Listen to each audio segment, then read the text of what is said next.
By proceeding into the video, you are agreeing that you have read the disclaimer. Namaste, Sat Shri Akal, Kem Cho, Assalamu alaikum viewer, this is Priya. Today we will start class 9th History chapter 2 Socialism in Europe and the Russian Revolution.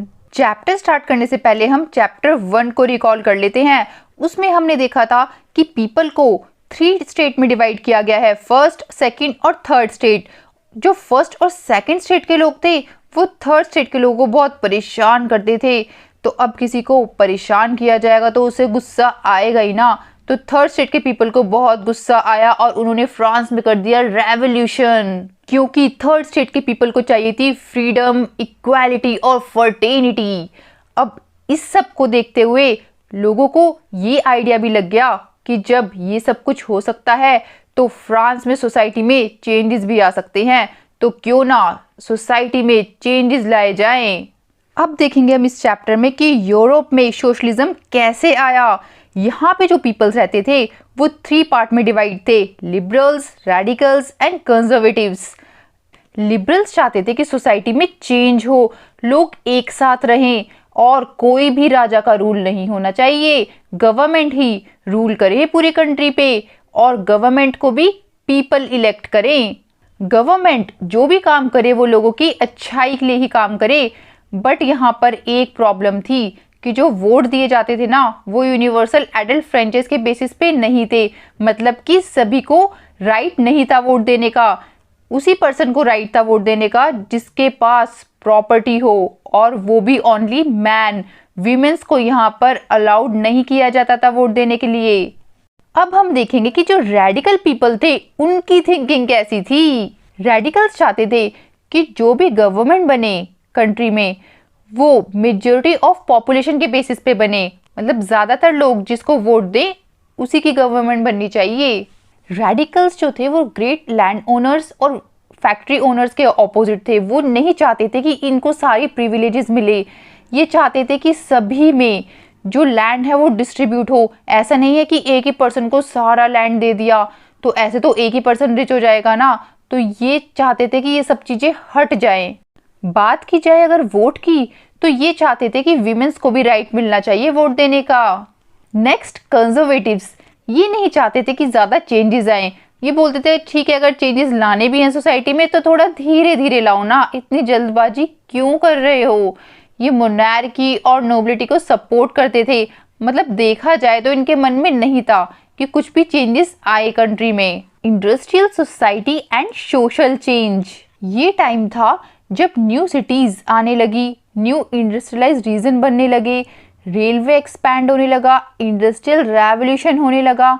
तो industries बहुत सारी हो गई थी, तो जो man, women, children's थे वो फैक्ट्रीज में काम किया करते थे। फैक्ट्री में लोगों के साथ बहुत ही गलत होता था, लॉन्ग आवर्स तक, मतलब कि बहुत देर तक काम करवाया जाता था, लेकिन उनको सैलरी, वेजेस बहुत कम दिए जाते थे। हाउसिंग और सैनिटेशन की प्रॉब्लम भी होने लगी, मतलब कि रहने के लिए उन्हें ढंग से घर नहीं मिल रहा था, साफ सफाई, साफ सुथरा नहीं मिल रहा था आसपास। तो ये सारी प्रॉब्लम भी फेस कर रहे थे लोग। तो लिबरल्स और रेडिकल्स ने जब ये देखा तो उन्होंने सोचा कि यार ये तो इन लोगों के साथ गलत हो रहा है।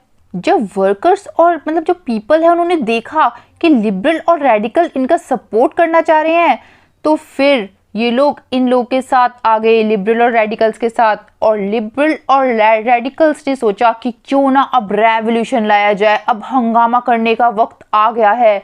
और फ्रांस, इटली, जर्मनी, रशिया जैसी कंट्री में रेवोल्यूशन स्टार्ट हो गया। इनका बस एक ही एम था कि यूरोप से मोनार्की सिस्टम हटा दिया जाए, किसी भी एक पर्सन के पास पूरी पावर नहीं होनी चाहिए।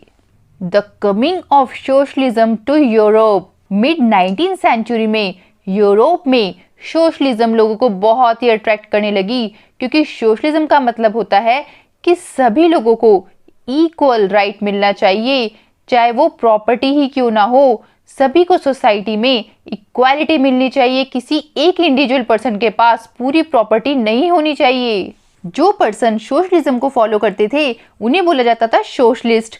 तो जो भी सोशलिस्ट थे वो अगेंस्ट थे प्राइवेट प्रॉपर्टी के। प्राइवेट प्रॉपर्टी मतलब कि एक ही पर्सन के पास पूरी प्रॉपर्टी नहीं होनी चाहिए, सभी लोगों में इक्वल प्रॉपर्टी डिस्ट्रीब्यूट होनी चाहिए, क्योंकि इन्हें लगता था कि जो प्राइवेट प्रॉपर्टी के ओनर हैं तो वो तो प्रॉफिट कमा लेते हैं, लेकिन उस प्राइवेट प्रॉपर्टी पे जो काम कर रहे हैं, जो वर्कर्स हैं, उनके बारे में तो कोई सोचता ही नहीं है। तो ऐसा नहीं होना चाहिए। जो वर्कर काम कर रहे हैं उस फैक्ट्री में, जो उस प्राइवेट प्रॉपर्टी पे, उनके बारे में भी तो सोचो। ये थोड़ी ना है कि जिसकी प्रॉपर्टी है वो अपना प्रॉफिट लेके चलता बना, ऐसा नहीं होना चाहिए। काफ़ी सारे सोशलिस्ट ने भी अपने आइडिया शेयर किए कि सोशलिस्ट सोसाइटी कैसी होनी चाहिए। जैसे कि रॉबर्ट ओवन ने बोला कि कोऑपरेटिव कम्युनिटी होनी चाहिए, लोगों को एक साथ काम करना चाहिए और लोगों के काम के अकॉर्डिंग उन्हें प्रॉफिट मिलना चाहिए। जो ज़्यादा काम करेगा उसे ज़्यादा प्रॉफिट मिलना चाहिए और जो कम काम करेगा उसे कम प्रॉफिट मिलना चाहिए। नेक्स्ट, लुइस ब्लैंक ये भी चाहते थे कि कोऑपरेटिव कम्युनिटी बने, लेकिन गवर्नमेंट एनकरेज करे सबको और कैपिटलिस्ट को हटाया जाए। कैपिटलिस्ट वो लोग थे जिनकी खुद की प्रॉपर्टी होती थी और सारा प्रॉफिट खुद ही ले लेते थे, तो ऐसा नहीं होना चाहिए। जो ज़्यादा काम करे उसे ज़्यादा प्रॉफिट मिलना चाहिए। इनका भी कहने का मतलब यही था। कार्ल मार्क्स और फ्रेडरिक एंगल्स ये दोनों भी यही बोलते थे कि कैपिटलिस्ट हट जाना चाहिए, कैपिटलिज्म नहीं होना चाहिए कंट्री में, सभी लोगों को उनके काम के अकॉर्डिंग प्रॉफिट मिलना चाहिए। सपोर्ट फॉर सोशलिज्म 1870s तक पूरे यूरोप में सोशलिज्म के आइडियाज स्प्रेड हो गए। फिर सोशलिस्ट ने एक इंटरनेशनल बॉडी बनाई जिसका नाम था सेकंड इंटरनेशनल। इस बॉडी की हेल्प से सारे सोशलिस्ट एक दूसरे के आइडिया को शेयर करते थे। डिफरेंट कंट्रीज में भी ऐसी एसोसिएशन और पार्टीज फॉर्म होने लगी, जैसे कि जर्मनी में सोशल डेमोक्रेटिक पार्टी, ब्रिटेन में लेबर पार्टी और फ्रांस में सोशलिस्ट पार्टी। दुख की बात तो ये थी कि सोशलिस्ट पार्टी इतनी सारी बन तो गई यूरोप में डिफरेंट कंट्रीज में, लेकिन किसी भी कंट्री में गवर्नमेंट फॉर्म नहीं हुई सोशलिस्ट की। गवर्नमेंट बनी तो बस लिबरल, रेडिकल और कंजर्वेटिव्स की। लेकिन एक कंट्री थी जहाँ पे सोशलिस्ट पार्टी की गवर्नमेंट बनी और उस कंट्री का नाम था रशिया। तो अब हम देखेंगे द रशियन रेवोल्यूशन। अरे चिंटू बेटा, तुम अपना सर क्यों खुजला रहे हो? मैम, मैं ये सोच रहा हूँ कि रशिया में सोशलिस्ट गवर्नमेंट कैसे फॉर्म हुई होगी और रशिया में कैसे रेवोल्यूशन हुआ होगा। मोनार्की गवर्नमेंट, मतलब कि राजा का रूल कैसे खत्म हुआ होगा। यही तो इंटरेस्टिंग स्टोरी है चिंटू बेटा इस चैप्टर की। चलते हैं हम 1914 में। The Russian empire in 1914। 1914 में पूरे रशिया पे राज किया करता था जार निकोलस II। जार यहाँ पे किंग को बोला जाता था। उस टाइम रशिया बहुत बड़ा हुआ करता था। मॉस्को की जो टेरिटरी थी उसके साथ साथ जो आज की जो कंट्रीज है, जैसे कि Finland, Latvia, Lithuania, Estonia, parts of Poland, Ukraine, Belarus, ये सारा रशिया में आया करता था। कुछ सेंट्रल स्टेट्स एशिया के, जैसे कि जॉर्जिया, अर्मेनिया, अजरबैजान, ये सब रशिया के पार्ट थे उस टाइम में। तो अब आप सोच सकते हो कि रशिया कितना बड़ा था। रशिया में बहुत सारे रिलीजन के लोग रहते थे, जैसे कि प्रोटेस्टेंट, मुस्लिम्स, बुद्धिस्ट, कैथोलिक्स, लेकिन जो मेजॉरिटी ऑफ पीपल थे ना, वो ऑर्थोडॉक्स क्रिश्चियनिटी को फॉलो करते थे। इकोनॉमी एंड सोसाइटी, रशिया में 85% पीपल एग्रीकल्चर पे डिपेंड थे। अगर और कंट्री से कंपैरिजन किया जाए तो रशिया में सबसे ज़्यादा पॉपुलेशन डिपेंड थी एग्रीकल्चर पे, जैसे कि जर्मनी में ओनली 50% थी, फ्रांस में ओनली 40% पीपल एग्रीकल्चर पे डिपेंड थे। बात करें अगर इंडस्ट्री की, तो रशिया में बहुत ही कम इंडस्ट्री थी। मेन इंडस्ट्रियल एरिया था सेंट पीटर्सबर्ग और मॉस्को। 1890s में बहुत सारी फैक्ट्री सेटअप होने लगी रशिया में, रेलवे नेटवर्क भी एक्सटेंड होने लगा, फॉरेन इन्वेस्टमेंट भी होने लगी इंडस्ट्रीज में। तो इंडस्ट्री का जो प्रोडक्शन है वो भी काफ़ी इंक्रीज होने लगा, जैसे आयरन और स्टील। यहाँ के जो वर्कर्स थे वो सोशल ग्रुप में डिवाइडेड थे, मतलब कि जो मेटल वर्कर्स थे वो बाकी वर्कर्स के कंपैरिजन में अपने आप को बहुत सुपीरियर समझते थे क्योंकि उनको काफ़ी कुछ आता था। इट मीन्स कि जो वर्कर्स थे वो स्किल के बेसिस पे डिवाइड होते थे। 1914 में फैक्ट्री में 31% वीमेन काम करती थी, लेकिन इनको ना मैन के कंपैरिजन में कम ही पैसा मिलता था। बट यहाँ पे ना वर्कर्स में बहुत यूनिटी थी, अगर कोई भी एम्प्लॉयर वर्कर्स को परेशान करता था तो सारे वर्कर्स इकट्ठे होकर स्ट्राइक कर देते थे एम्प्लॉयर्स के अगेंस्ट, या अपना काम स्टॉप कर देते थे। बात करी जाए अगर कंट्री साइड की, विलेज वाले एरिया की, तो यहाँ पे पीजेंट एग्रीकल्चर का काम करते थे, लेकिन इन बेचारों का लैंड ही नहीं होता था, और किसी का होता था तो बहुत कम होता था, क्योंकि सारा लैंड तो नोबिलिटी, क्राउन और ऑर्थोडॉक्स चर्च के पास था। सबसे ज़्यादा पीजेंट को नोबिलिटी से नफरत थी, क्योंकि उनको ये लगता था कि नोबिलिटी जो है ना, इन्होंने ही पूरा लैंड हड़प रखा है, ये लैंड तो हमारा है क्योंकि हम एग्रीकल्चर का काम कर रहे हैं यहाँ पे। बहुत बार तो जो पीजेंट थे वो नोबल्स को मना करते थे कि हम तुम्हें रेंट नहीं देंगे, और ज़्यादा हमें परेशान कराना तो हम तुम्हारा मर्डर कर देंगे, इसलिए हमसे कम पंगे लो। Socialism in Russia. 1914 से पहले रशिया में जितनी भी पॉलिटिकल पार्टी थी सबको इलीगल माना जाता था। तो 1898 में ना सोशलिस्ट ने, जो कार्ल मार्क्स के आइडिया से बहुत ज़्यादा इंस्पायर्ड थे, उन्होंने एक पार्टी बनाई, Russian social democratic workers party. इस पार्टी ने काफ़ी कुछ सेटअप किया, जैसे कि newspaper, mobilised workers and organised strikes. ज़्यादातर सोशलिस्ट ने देखा कि पीजेंट ज़्यादा एक्टिव है वर्कर के कंपैरिजन में, तो क्यों ना पीजेंट की भी एक पार्टी बना दी जाए। तो 1900 में सोशलिस्ट रेवोल्यूशनरी पार्टी फॉर्म हुई। लेकिन लेनिन इस सब चीज़ों के अगेंस्ट थे। वो कहते थे पीजेंट का जो तुमने एक ग्रुप बना रखा है ना, ऐसा नहीं होना चाहिए, सबको सोशलिस्ट मूवमेंट में इंक्लूड नहीं करना चाहिए, क्योंकि काफ़ी सारे पीजेंट पुअर भी हैं इसमें और रिच भी हैं, मतलब सबको इंक्लूड किया गया है। काफ़ी सारे लेबर भी हैं इसमें और कैपिटलिस्ट भी हैं, तो ऐसे थोड़ी ना होना चाहिए। अब Russian social democratic workers party 2 parts में डिवाइड होगी, बोल्शेविक और मेंशेविक। जो लेनिन थे वो बोल्शेविक को सपोर्ट करते थे और सोचते थे कि इनकी जो पार्टी है वो काफ़ी डिसिप्लिन होनी चाहिए और इसमें जो मेंबर होंगे ना उनमें काफ़ी अच्छी क्वालिटी होनी चाहिए। लेकिन मेंशेविक के साथ ऐसा नहीं था, उनकी जो पार्टी थी वो सबके लिए ओपन थी, मतलब कोई भी पार्टिसिपेट ले सकता है, कोई भी सपोर्ट कर सकता है उनकी पार्टी को। A turbulent time the 1905 revolution. Russia में ऑटोक्रेसी थी। ऑटोक्रेसी मतलब होता है एक पर्सन के हाथ में पूरी कंट्री का कंट्रोल। वहाँ पे कोई कॉन्स्टिट्यूशन नहीं, कोई पार्लियामेंट नहीं, बस चल रही है तो बस एक ही पर्सन की, और उसका कोई कुछ नहीं बिगाड़ सकता। तो इन सब चीज़ों से रशिया में सभी लोग बहुत परेशान थे कि ज़ार के हाथ में सारी पावर है, ऐसा नहीं होना चाहिए। सभी लोग इतने ज़्यादा परेशान थे, चाहे वो लिबरल हो, चाहे सोशल डेमोक्रेट्स हो, सोशलिस्ट, रेवोल्यूशनरीज, मतलब सभी लोग डिमांड कर रहे थे कि हमारी कंट्री में कॉन्स्टिट्यूशन होना चाहिए। इवन जो नेशनलिस्ट थे और जो जादिस्ट थे, जादिस्ट मतलब होता है जो मुस्लिम थे, वो अपने इस्लाम को मॉडर्नाइज करना चाहते थे। तो इस वजह से वो भी इन लोगों को सपोर्ट कर रहे थे कि हाँ भाई कॉन्स्टिट्यूशन होना चाहिए और किंग का रूल ख़त्म हो जाना चाहिए यहाँ से। ऑटोक्रेटिक रूल के साथ साथ रशिया की बैड कंडीशन हो गई थी इकोनॉमिक की, क्योंकि 1904 में ना रशिया की जापान के साथ लड़ाई भी हुई थी। तो इस वजह से काफ़ी ज़्यादा महंगाई बढ़ गई थी। जो गुड्स थे, सामान थे, उनकी प्राइसेस इतनी ज़्यादा हो गई थी कि लोगों को प्रॉब्लम हो रही थी खरीदने में, क्योंकि लोगों की अर्निंग तो इतनी थी नहीं, अर्निंग तो इंक्रीज़ हो ही नहीं रही थी। जितने वो पैसे कमा रहे थे उसी में उनको गुजारा करना था। तो वर्कर्स काफ़ी ज़्यादा परेशान थे कि यार ये तो सैलरी तो इंक्रीज़ कर ही नहीं रहे हैं, लेकिन मार्केट में जाओ तो महंगाई इतनी ज़्यादा है, तो हम सामान कैसे खरीदें। एक दिन क्या हुआ कि जो रशियन वर्कर की असेंबली थी ना, उसमें से 4 मेंबर को हटा दिया गया, पुटिलोव आयरन वर्क्स मतलब जो इंडस्ट्री थी उसमें से। तो अब बाकी सारे वर्कर्स भड़क पड़े कि ऐसा कैसे कर दिया, वर्कर्स के साथ इतना अन्याय, वैसे भी तुमने हमारी जो सैलरी है वो तो इंक्रीज करी नहीं है, ऊपर से महंगाई इतनी ज़्यादा है और अब तुम वर्कर्स को भी निकाल रहे हो इंडस्ट्रीज वाले।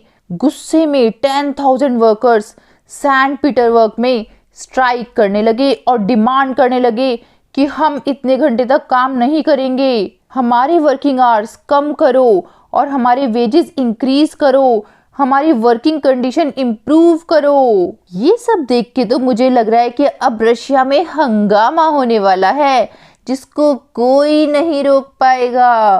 ब्लडी संडे, खूनी संडे, सुनने से ही आपको लग रहा होगा नाम कि यहाँ पर कुछ खतरनाक इवेंट हुए हैं। तो सही सुना है आपने, जब वर्कर्स को गुस्सा आया तो उन्होंने मचा दी तबाही। फादर गैपॉन एक पर्सन थे, उन्होंने बोला चलो वर्कर्स इकट्ठे हो जाओ और अब हम करेंगे हंगामा और चलते हैं राजा के महल पे जिसका नाम है विंटर पैलेस, क्योंकि ये राजा ही है सारे फसाद की जड़। अगर यही स्टेप ले ले, यही हमारी भलाई के लिए सोच ले तो क्या मजाल हो सकती है फैक्ट्री वालों की हम वर्कर्स को परेशान करने की। अब जोश जोश में वर्कर्स चले तो गए, लेकिन वहां पर देखा तो राजा की जो पुलिस थी, कोसैक थे, कोसैक मीन्स होता है रशियन मिलिट्री मैन, तो वो सारे अटैक करने लगे वर्कर्स के ऊपर और 100 वर्कर्स मारे गए, 300 जो वर्कर्स थे वो घायल हो गए। ये सब कुछ 22 जनवरी 1905 में हुआ और इसे ही बोला जाता है ब्लडी संडे। इस इंसिडेंट की वजह से ही 1905 का रेवोल्यूशन स्टार्ट हुआ और अब सभी जगह पे स्ट्राइक स्टार्ट हो गई, यूनिवर्सिटी क्लोज होने लगी, स्टूडेंट्स जो हैं वो सड़कों पे उतर आए और कंप्लेन करने लगे कि सिविल लिबर्टीज़ नहीं है यहाँ पर। Lawyers, doctor, engineer, middle class workers सभी लोग डिमांड करने लगे कि कॉन्स्टिट्यूंट असेंबली होनी चाहिए हमारी कंट्री में। ये सारा रेवोल्यूशन देख के जार ने सोचा कि लगता है अब मुझे इलेक्टेड कंसल्टेटिव पार्लियामेंट बनानी ही पड़ेगी, जिसे रशिया में ड्यूमा बोला जाता है। वैसे देखा जाए तो इस जार को पता नहीं क्या मजा आया लोगों को परेशान करने में। अरे पहले ही पार्लियामेंट बना देता तो लोगों को इतनी प्रॉब्लम क्यों होती। इन्होंने ड्यूमा तो बना दिया, लेकिन जो फर्स्ट ड्यूमा था ना वो 75 डेज में ही डिसमिस हो गया था और विदिन 3 मंथ्स में ही री इलेक्ट किया गया सेकेंड ड्यूमा। ये नहीं चाहते थे कि इनकी पावर को कोई छीने या इनकी पावर रिड्यूस हो, तो इन्होंने थर्ड ड्यूमा जो स्टार्ट किया उसमें काफ़ी सारे चेंजेस लेकर आइए। जो लिबरल्स और रेवोल्यूशनरीज थे उनको पार्टिसिपेट ही नहीं करने दिया इसमें, ओनली जो कंजर्वेटिव पॉलिटिशियंस थे ना वो ही वोट कर सकते थे इसमें। The first world war and the Russian empire 1914 में हुआ फर्स्ट वर्ल्ड वॉर और इसमें थी यूरोप की काफ़ी सारी कंट्रीज। एक ग्रुप में थे जर्मनी, टर्की, ऑस्ट्रिया जिसे बोला जाता था सेंट्रल पावर्स, और दूसरी तरफ थे फ्रांस, ब्रिटेन और रशिया। इस वॉर को वर्ल्ड वॉर इसलिए बोला गया क्योंकि ये जो कंट्रीज थी इन्होंने सभी जगह, सभी मतलब पूरे वर्ल्ड में जितने भी कंट्रीज थे सब पे अपना कब्जा कर रखा था, कॉलोनीज बना रखी थी।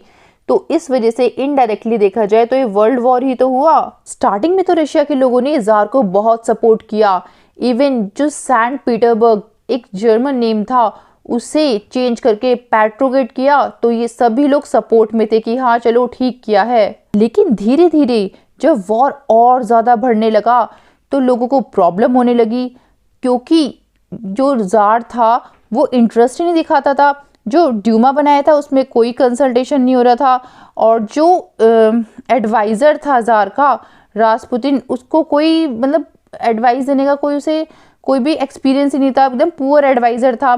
और जो रानी थी जरीना अलेक्जेंड्रा वो जर्मन की थी, मतलब जर्मनी की थी। तो सब लोगों को लगता था यार जर्मनी की रानी है तो फिर राजा कैसे लड़ सकता है जर्मनी से।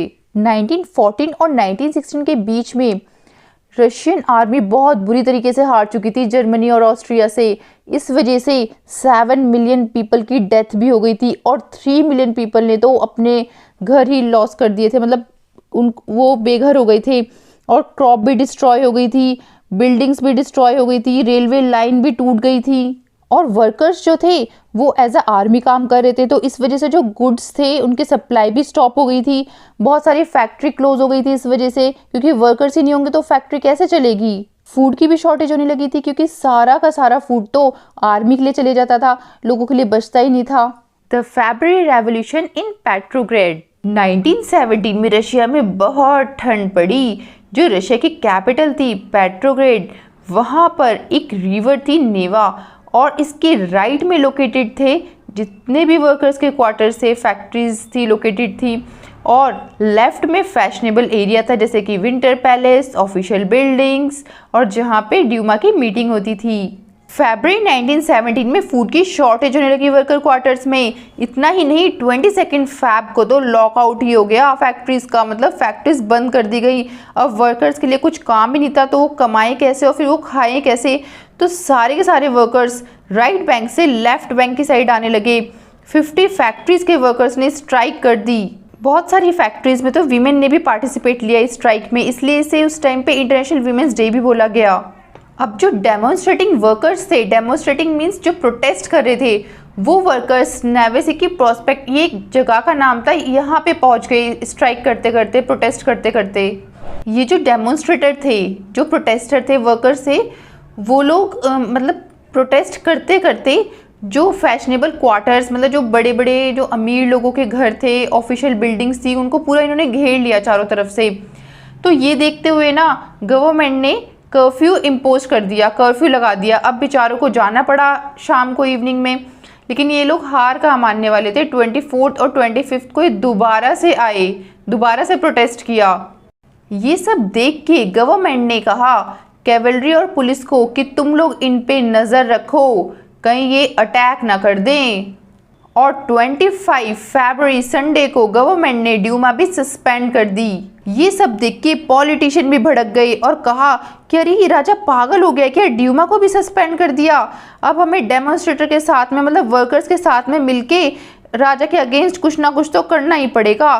तो इन्होंने डेमोन्स्ट्रेटर के साथ मिलके पुलिस हेडक्वार्टर पे अटैक कर दिया और स्लोगन भी स्टार्ट कर दिए, ब्रेड, वेजेस, बेटर आर्ट्स और डेमोक्रेसी को लेके, कि ये सारी चीज़ें हमारी कंट्री में आनी चाहिए।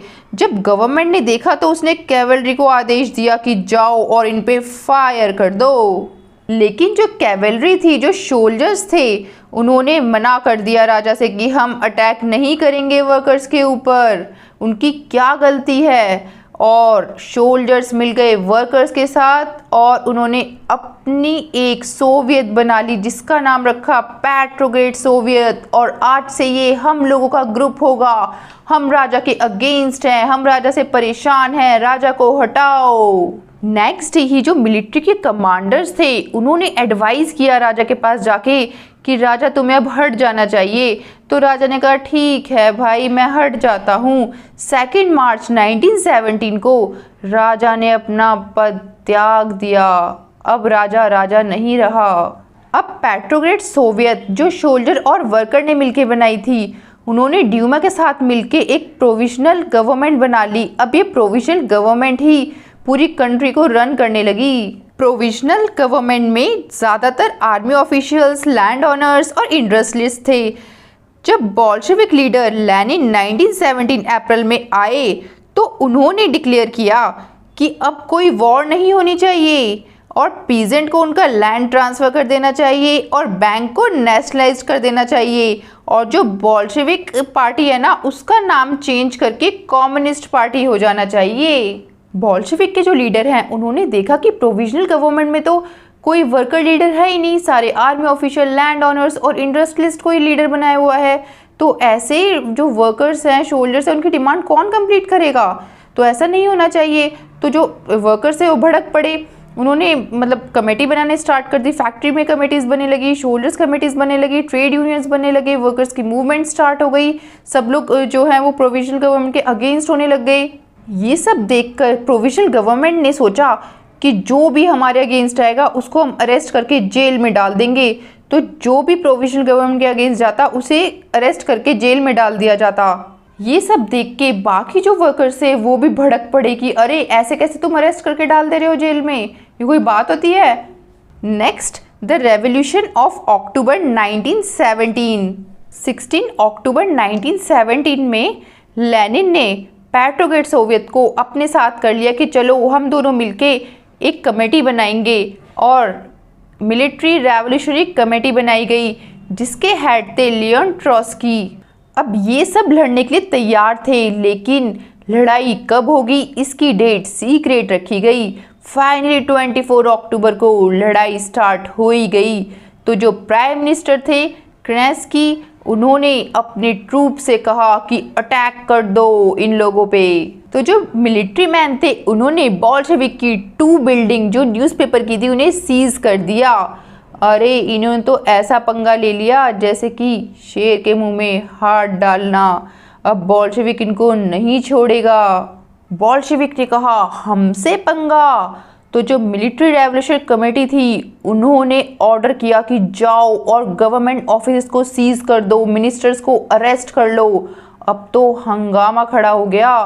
अब तो लड़ाई आमने सामने की थी, तो प्रोविजनल गवर्नमेंट को हाथ धोना ही पड़ा बोल्शेविक के आगे, और बोल्शेविक ने ये वॉर जीत ही लिया finally. What changed after October?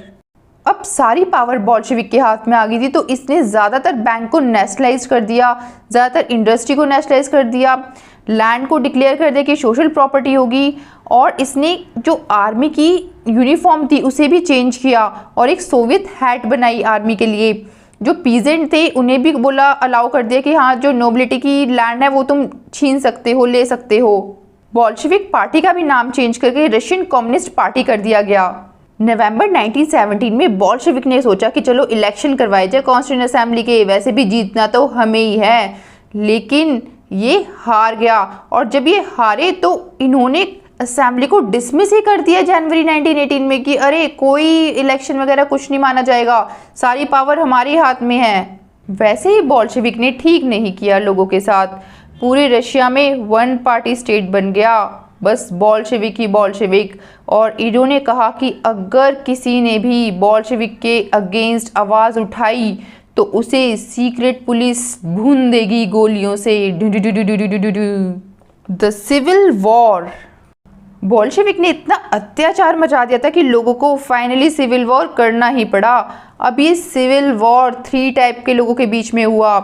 Reds, जिन्हें बोल्शेविक बोला जाता था, जो लेनिन के सपोर्टर थे। ग्रीन, जो सोशलिस्ट रेवोल्यूशनरी थे, जो पीजेंट थे। वाइट, जो राजा को याद करते थे कि यार राजा ही सही था। ये 3 टाइप के पीपल एक दूसरे को पसंद ही नहीं करते थे, इसलिए हुई थी सिविल वॉर। वाइट्स और जो ग्रीन थे ना, उनको बाकी कंट्री भी सपोर्ट कर रही थी, क्योंकि उन्हें लग रहा था कि यार सोशलिज्म अगर आ गया रशिया में तो कल को हमारी कंट्री में भी आएगा, हमारी कंट्री के लोग भी बोलेंगे कि हमारी कंट्री में भी सोशलिज्म होना चाहिए। तो इस वजह से वाइट्स और ग्रीन को सपोर्ट करते हैं और रेड को हरा देते हैं, लेकिन ऐसा नहीं हुआ। वाइट्स और ग्रीन हार गए और रेड्स, जो बोल्शेविक थे, वो जीत गए। जनवरी 1920 तक बोल्शेविक के हाथ में दोबारा से कंट्रोल आ जाता है रशिया का। Making a socialist society. अब बोल्शेविक ने सोचा कैसे हमारी कंट्री में इकोनॉमिक ग्रोथ हो, मतलब हमारी कंट्री में पैसा आए। फिर बोल्शेविक ने सोचा कि क्यों ना अपनी कंट्री में कुछ रिफॉर्म लाया जाए, तो इन्होंने 5 ईयर प्लान बनाए कि 5 ईयर में हम क्या क्या इम्प्रूवमेंट करेंगे रशिया में। फर्स्ट 2 प्लान में गवर्नमेंट ने जो प्राइस थे सभी चीज़ों के वो फिक्स कर दिए, जिससे कि जो इंडस्ट्री की ग्रोथ है ना वो ज़्यादा से ज़्यादा हो पाए। इस वजह से इंडस्ट्री भी डेवलप हुई, न्यू सिटीज़ भी डेवलप हुई। इट मीन्स ये जो सेंट्रलाइज्ड प्लानिंग थी इसकी वजह से जो इकोनॉमिक ग्रोथ थी वो काफ़ी अच्छे से हुई थी रशिया में, क्योंकि इसकी वजह से एक्सटेंडेड स्कूलिंग सिस्टम भी डेवलप हुआ, क्रेचेस बनी और cheap public health care provide किया गया। बट ये सारी फैसिलिटीज़ अनइवन थी, मतलब सभी लोगों को बराबर नहीं मिल पा रही थी, क्योंकि जो गवर्नमेंट के रिसोर्सेज थे वो बहुत लिमिटेड थे। स्टैलिनिज्म एंड कलेक्टिवाइजेशन। 1927 और 28 आते आते रशिया में बहुत ज़्यादा फूड ग्रेन की प्रॉब्लम आने लगी, क्योंकि गवर्नमेंट ने तो फिक्स प्राइस कर दिए थे ग्रेन के, बट जो पीजेंट थे उन्होंने मना कर दिया कि हम इस प्राइस में तो नहीं बेचेंगे, हमें हाई प्राइस में ग्रेन बेचना है। लेनिन की डेथ के बाद स्टालिन आए थे, तो स्टालिन ने कुछ इमरजेंसी मेजर्स लिए ग्रेन को लेके। उन्होंने सोचा कि यार ये जो रिच पीजेंट है ना ये बदमाशी कर रहे हैं, ये जानबूझ के नहीं देना चाह रहे हैं और अपने यहाँ जमा कर ले रहे हैं पूरे ग्रेन को, जिससे कि जब ग्रेन की कमी होगी तो ये हाई प्राइसेस में बेचेंगे। लेनिन ने सभी पीजेंट से बोला कि हम कोई हाई प्राइस नहीं कर सकते ग्रेन का, तुम्हें ग्रेन देना पड़ेगा, कंपल्सरी है ग्रेन देना। 1928 में स्टालिन ने अपनी पार्टी मेंबर से बोला कि जाओ और सुपरवाइज करो हर जगह, कहीं पीजेंट ग्रेन को छुपा तो नहीं रहे हैं, सभी को ग्रेन देना पड़ेगा। जो वेल टू डू पीजेंट थे जिन्हें बोला जाता था कुलक्स, वहां पे स्टालिन ने रेड भी पड़वा दी थी। स्टालिन की इतनी कोशिशों के बाद भी सभी लोगों को रशिया में ग्रेन नहीं मिल पा रहा था, तो स्टालिन ने सोचा क्यों ना एक प्रोग्राम स्टार्ट किया जाए। तो स्टालिन ने एक प्रोग्राम स्टार्ट किया जिसका नाम था कलेक्टिवाइजेशन प्रोग्राम।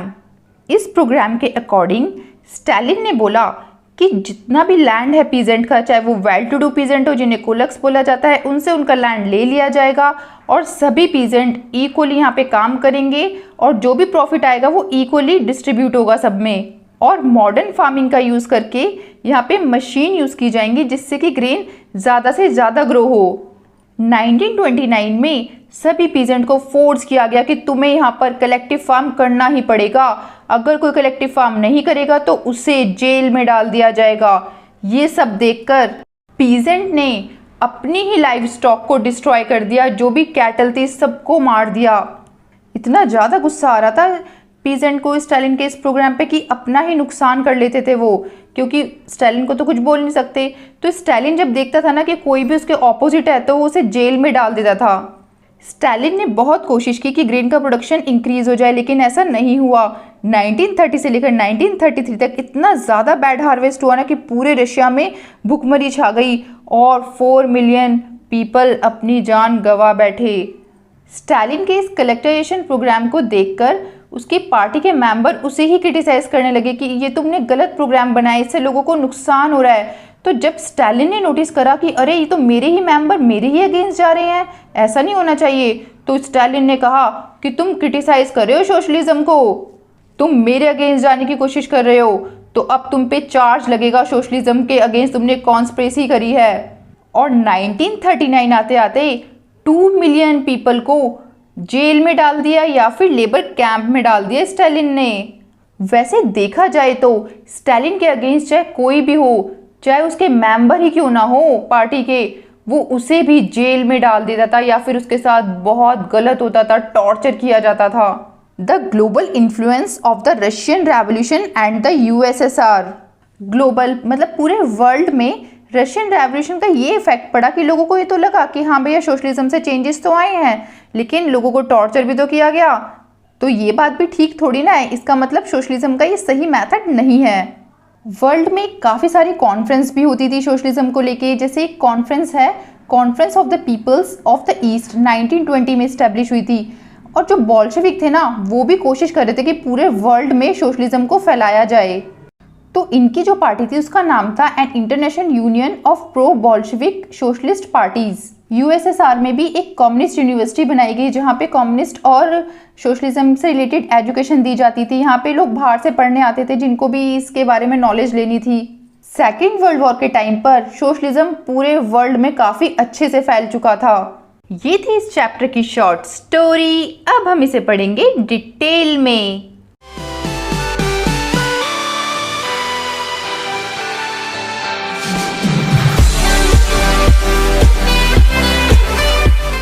अगर ये वीडियो आपको यहाँ तक अच्छा लग रहा है तो फटाफट वीडियो को लाइक कर दो और चैनल को सब्सक्राइब कर दो। इसी के साथ साथ अगर आप चाहते हो कि हम फ्यूचर में इसी तरीके के और वीडियोस बनाते रहें तो फटाफट ज्वाइन के बटन पे क्लिक करो और हमारे चैनल के मेंबर बनो। Socialism in Europe and the Russian revolution, the age of social change. हमने चैप्टर 1 में पढ़ा था फ्रेंच रेवोल्यूशन के बारे में कि फ्रेंच रेवोल्यूशन क्यों हुआ था, क्योंकि लोगों को फ्रीडम चाहिए थी, इक्वालिटी चाहिए थी। फ्रेंच रेवोल्यूशन की वजह से ही तो फ्रांस में इतने सारे चेंजेस आए थे सोसाइटी में। और सोशलिज्म मतलब होता है कि जैसे समाज में जो समाज में लोग रह रहे हैं सबको इक्वली ट्रीट किया जाए, सभी को इक्वालिटी मिले, फ्रीडम मिले। तो ये सारे चेंजेस फ्रेंच रेवोल्यूशन के बाद ही आए थे। 18th सेंचुरी से पहले फ्रांस में बहुत ज़्यादा ही अत्याचार हो रहा था, जैसे कि स्टेट्स और ऑर्डर्स में डिवाइड हो रखे थे लोग। एरिस्टोक्रेसी मतलब राजा की ही चलती थी और जो चर्च है वो कंट्रोल करती थी इकोनॉमिक और सोशल पावर को। इस वजह से जो लोग थे वो बहुत ज़्यादा ही दुखी थे। फ्रेंच रेवोल्यूशन से काफ़ी सारे आइडियाज़ लिए थे वर्ल्ड में, यूरोप ने ही नहीं बल्कि पूरे एशिया ने। सभी जगह पे डिस्कशन होने लगा था कि लोगों को इंसाफ मिल सकता है। जब फ्रेंच रेवोल्यूशन होके उसके बाद सबको इक्वालिटी मिली है, फ्रीडम मिली है, तो हमारी कंट्री में भी ऐसे हो सकता है। तो इंडिया में जो राजा राम मोहन रॉय हैं और जो ड्रॉजियो हैं, ये लोग भी इंस्पायर हुए थे इस रेवोल्यूशन से क्योंकि फ्रेंच रेवोल्यूशन में लोगों के बारे में सोचा गया था। इससे पहले किसी ने पीपल के बारे में सोचा ही नहीं था। जो गरीब लोग थे ना, उन लोगों के बारे में कोई सोचता ही नहीं था। The developments in the colonies in turn रिशेप this idea of societal change. मतलब जो कॉलोनीज थी, जैसे कि ब्रिटिशर्स ने हमारे यहाँ पे रूल किया था इंडिया में, तो ब्रिटेन कॉलोनी थी, मतलब जो रूल करते हैं उन्हें कॉलोनी बोला जाता था। तो उन लोगों ने भी सोसाइटी में चेंज लाने की कोशिश करी। यूरोप में कुछ लोग नहीं चाहते थे कि इतनी जल्दी आ जाए सोसाइटी में चेंज। वो चाहते थे कि चलो अगर आ रहे हैं चेंजेस तो थोड़ा धीरे धीरे करके आए, स्लोली स्लोली आए, एकदम से चेंजेस ना आए, क्योंकि अगर एकदम चेंजेस आया तो कुछ ना कुछ प्रॉब्लम हो जाएगी। तो सम वर कंजर्वेटिव्स, कंजर्वेटिव होते हैं जो चेंजेस चाहते ही नहीं है कि चेंजेस आए, और अदर्स वर लिबरल। लिबरल मतलब होता है कि कुछ लोग चाहते हैं कि चेंजेस आए लेकिन थोड़ा स्लोली स्लोली आए। बट जो रेडिकल्स होते हैं ना, वो तो ये चाहते हैं कि तूफान मचा दो, लड़ाई झगड़ा करो, मारो पीटो, कुछ भी करो, लेकिन हमें चेंजेस चाहिए चाहिए। इस चैप्टर में हम लिंक करके पढ़ेंगे कि कंजर्वेटिव, लिबरल्स और रेडिकल्स कैसे कैसे आए थे और कैसे कैसे उन्होंने एक्शंस लिए थे। इस चैप्टर में हम देखेंगे पॉलिटिकल ट्रेडिशन 19th सेंचुरी के, उसके बाद हम कुछ हिस्टोरिकल इवेंट्स देखेंगे, उसके बाद हम देखेंगे कि 20th सेंचुरी में जो रेवोल्यूशन हुआ है रशिया में, उसकी वजह से सोशलिज्म कितना पावरफुल बन गया है। तो स्टार्ट करते हैं लिबरल्स, रेडिकल्स एंड कंजर्वेटिव से। सबसे पहले हम लिबरल के बारे में पढ़ेंगे। लिबरल चाहते थे कि सभी रिलीजन बराबर हों, ऐसा ना हो कि बस एक रिलीजन को प्रेफरेंस दी जाए। तो यूरोप में तो डिस्क्रिमिनेशन था ही, बस एक ही रिलीजन को माना जाता था। तो जो लिबरल्स थे वो इस चीज़ के अगेंस्ट थे कि एक रिलीजन नहीं होना चाहिए, सभी रिलीजन को फॉलो करो और सभी की इक्वल रिस्पेक्ट करो। और जो राजा है वो ऐसा नहीं है कि कुछ भी कर रहा है, उसके मतलब सारे वो दिए हुए हैं, पावर्स दी हुई है, वो कभी किसी को मार रहा है, कभी भी कुछ कर रहा है, ऐसे नहीं होना चाहिए। उसको भी कंट्रोल करो, उसकी जो पावर्स है उनको कंट्रोल करना चाहिए। और जो गवर्नमेंट है वो सभी के राइट को सेफगार्ड करे, सभी को राइट मिलना चाहिए अपना अपना। लिबरल्स चाहते थे कि इलेक्टेड पार्लियामेंट्री गवर्नमेंट हो, ये ना हो कि भाई राजा ही सारे डिसीजन ले रहा है, राजा ही सब कुछ कर रहा है। नहीं, एक जुडिशरी पावर होना चाहिए, एक जज होना चाहिए, जैसे कि अभी के टाइम पे होता है ना, सुप्रीम कोर्ट, हाई कोर्ट, इस तरीके का। तो एक जुडिशरी सिस्टम होना चाहिए, वो न्याय करेगा कि किसने गलत किया है और किसने सही किया है। राजा के हाथ में नहीं होनी चाहिए सारी पावर। बट ये लोग ना डेमोक्रेट नहीं थे, डेमोक्रेट्स के फेवर में बिल्कुल भी नहीं थे। मतलब कि ये नहीं चाहते थे कि राजा को बिल्कुल ही हटा दिया जाए। और they did not believe in universal adult franchise. ये लोग ये भी नहीं चाहते थे कि जैसे 18+ जो अबव पीपल होते हैं उनको वोटिंग का राइट मिले। ये बोलते थे कि जिसके पास प्रॉपर्टी है बस वही वोट दे पाए, और विमेंस को भी वोट देने का राइट बिल्कुल ना हो। तो देखो ये बात तो गलत है ना। वैसे आप ये पॉइंट्स नोट कर लेना, क्योंकि एग्जाम में आ सकते हैं कि लिबरल्स क्या क्या नहीं चाहते थे। अगर बात करें रेडिकल्स की, इन कॉन्ट्रास्ट, मतलब जो रेडिकल थे वो बिल्कुल ऑपोजिट थे लिबरल के।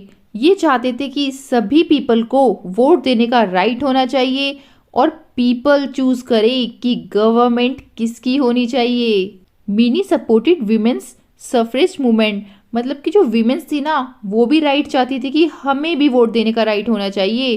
तो रेडिकल्स ने सभी को सपोर्ट किया। रेडिकल्स किसी की प्राइवेट प्रॉपर्टी को लेके भी कोई अगेंस्ट नहीं थे। वो कहते थे कि हाँ चलो सबके पास प्रॉपर्टी होनी चाहिए, लेकिन ऐसा नहीं है कि किसी के पास ज़्यादा है और किसी के पास है ही नहीं। तो थोड़ी थोड़ी प्रॉपर्टी सबके पास होनी चाहिए। अब जो कंजर्वेटिव्स थे वो रेडिकल और लिबरल दोनों के ही ऑपोजिट थे। बोलते थे कि हम लोगों को ना तुम्हारा मेथड समझ नहीं आता, हम नहीं चाहते कि कोई भी चेंजेस होने चाहिए, अरे जैसा चल रहा है वैसा चलने ही दो।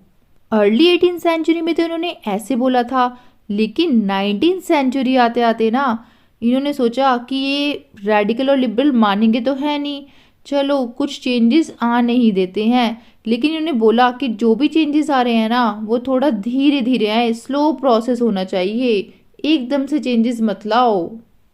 अब आप मुझे बताइए कि अगर आप उस टाइम होते तो कौन से ग्रुप को लाइक करते, कंजर्वेटिव, रेडिकल या फिर लिबरल।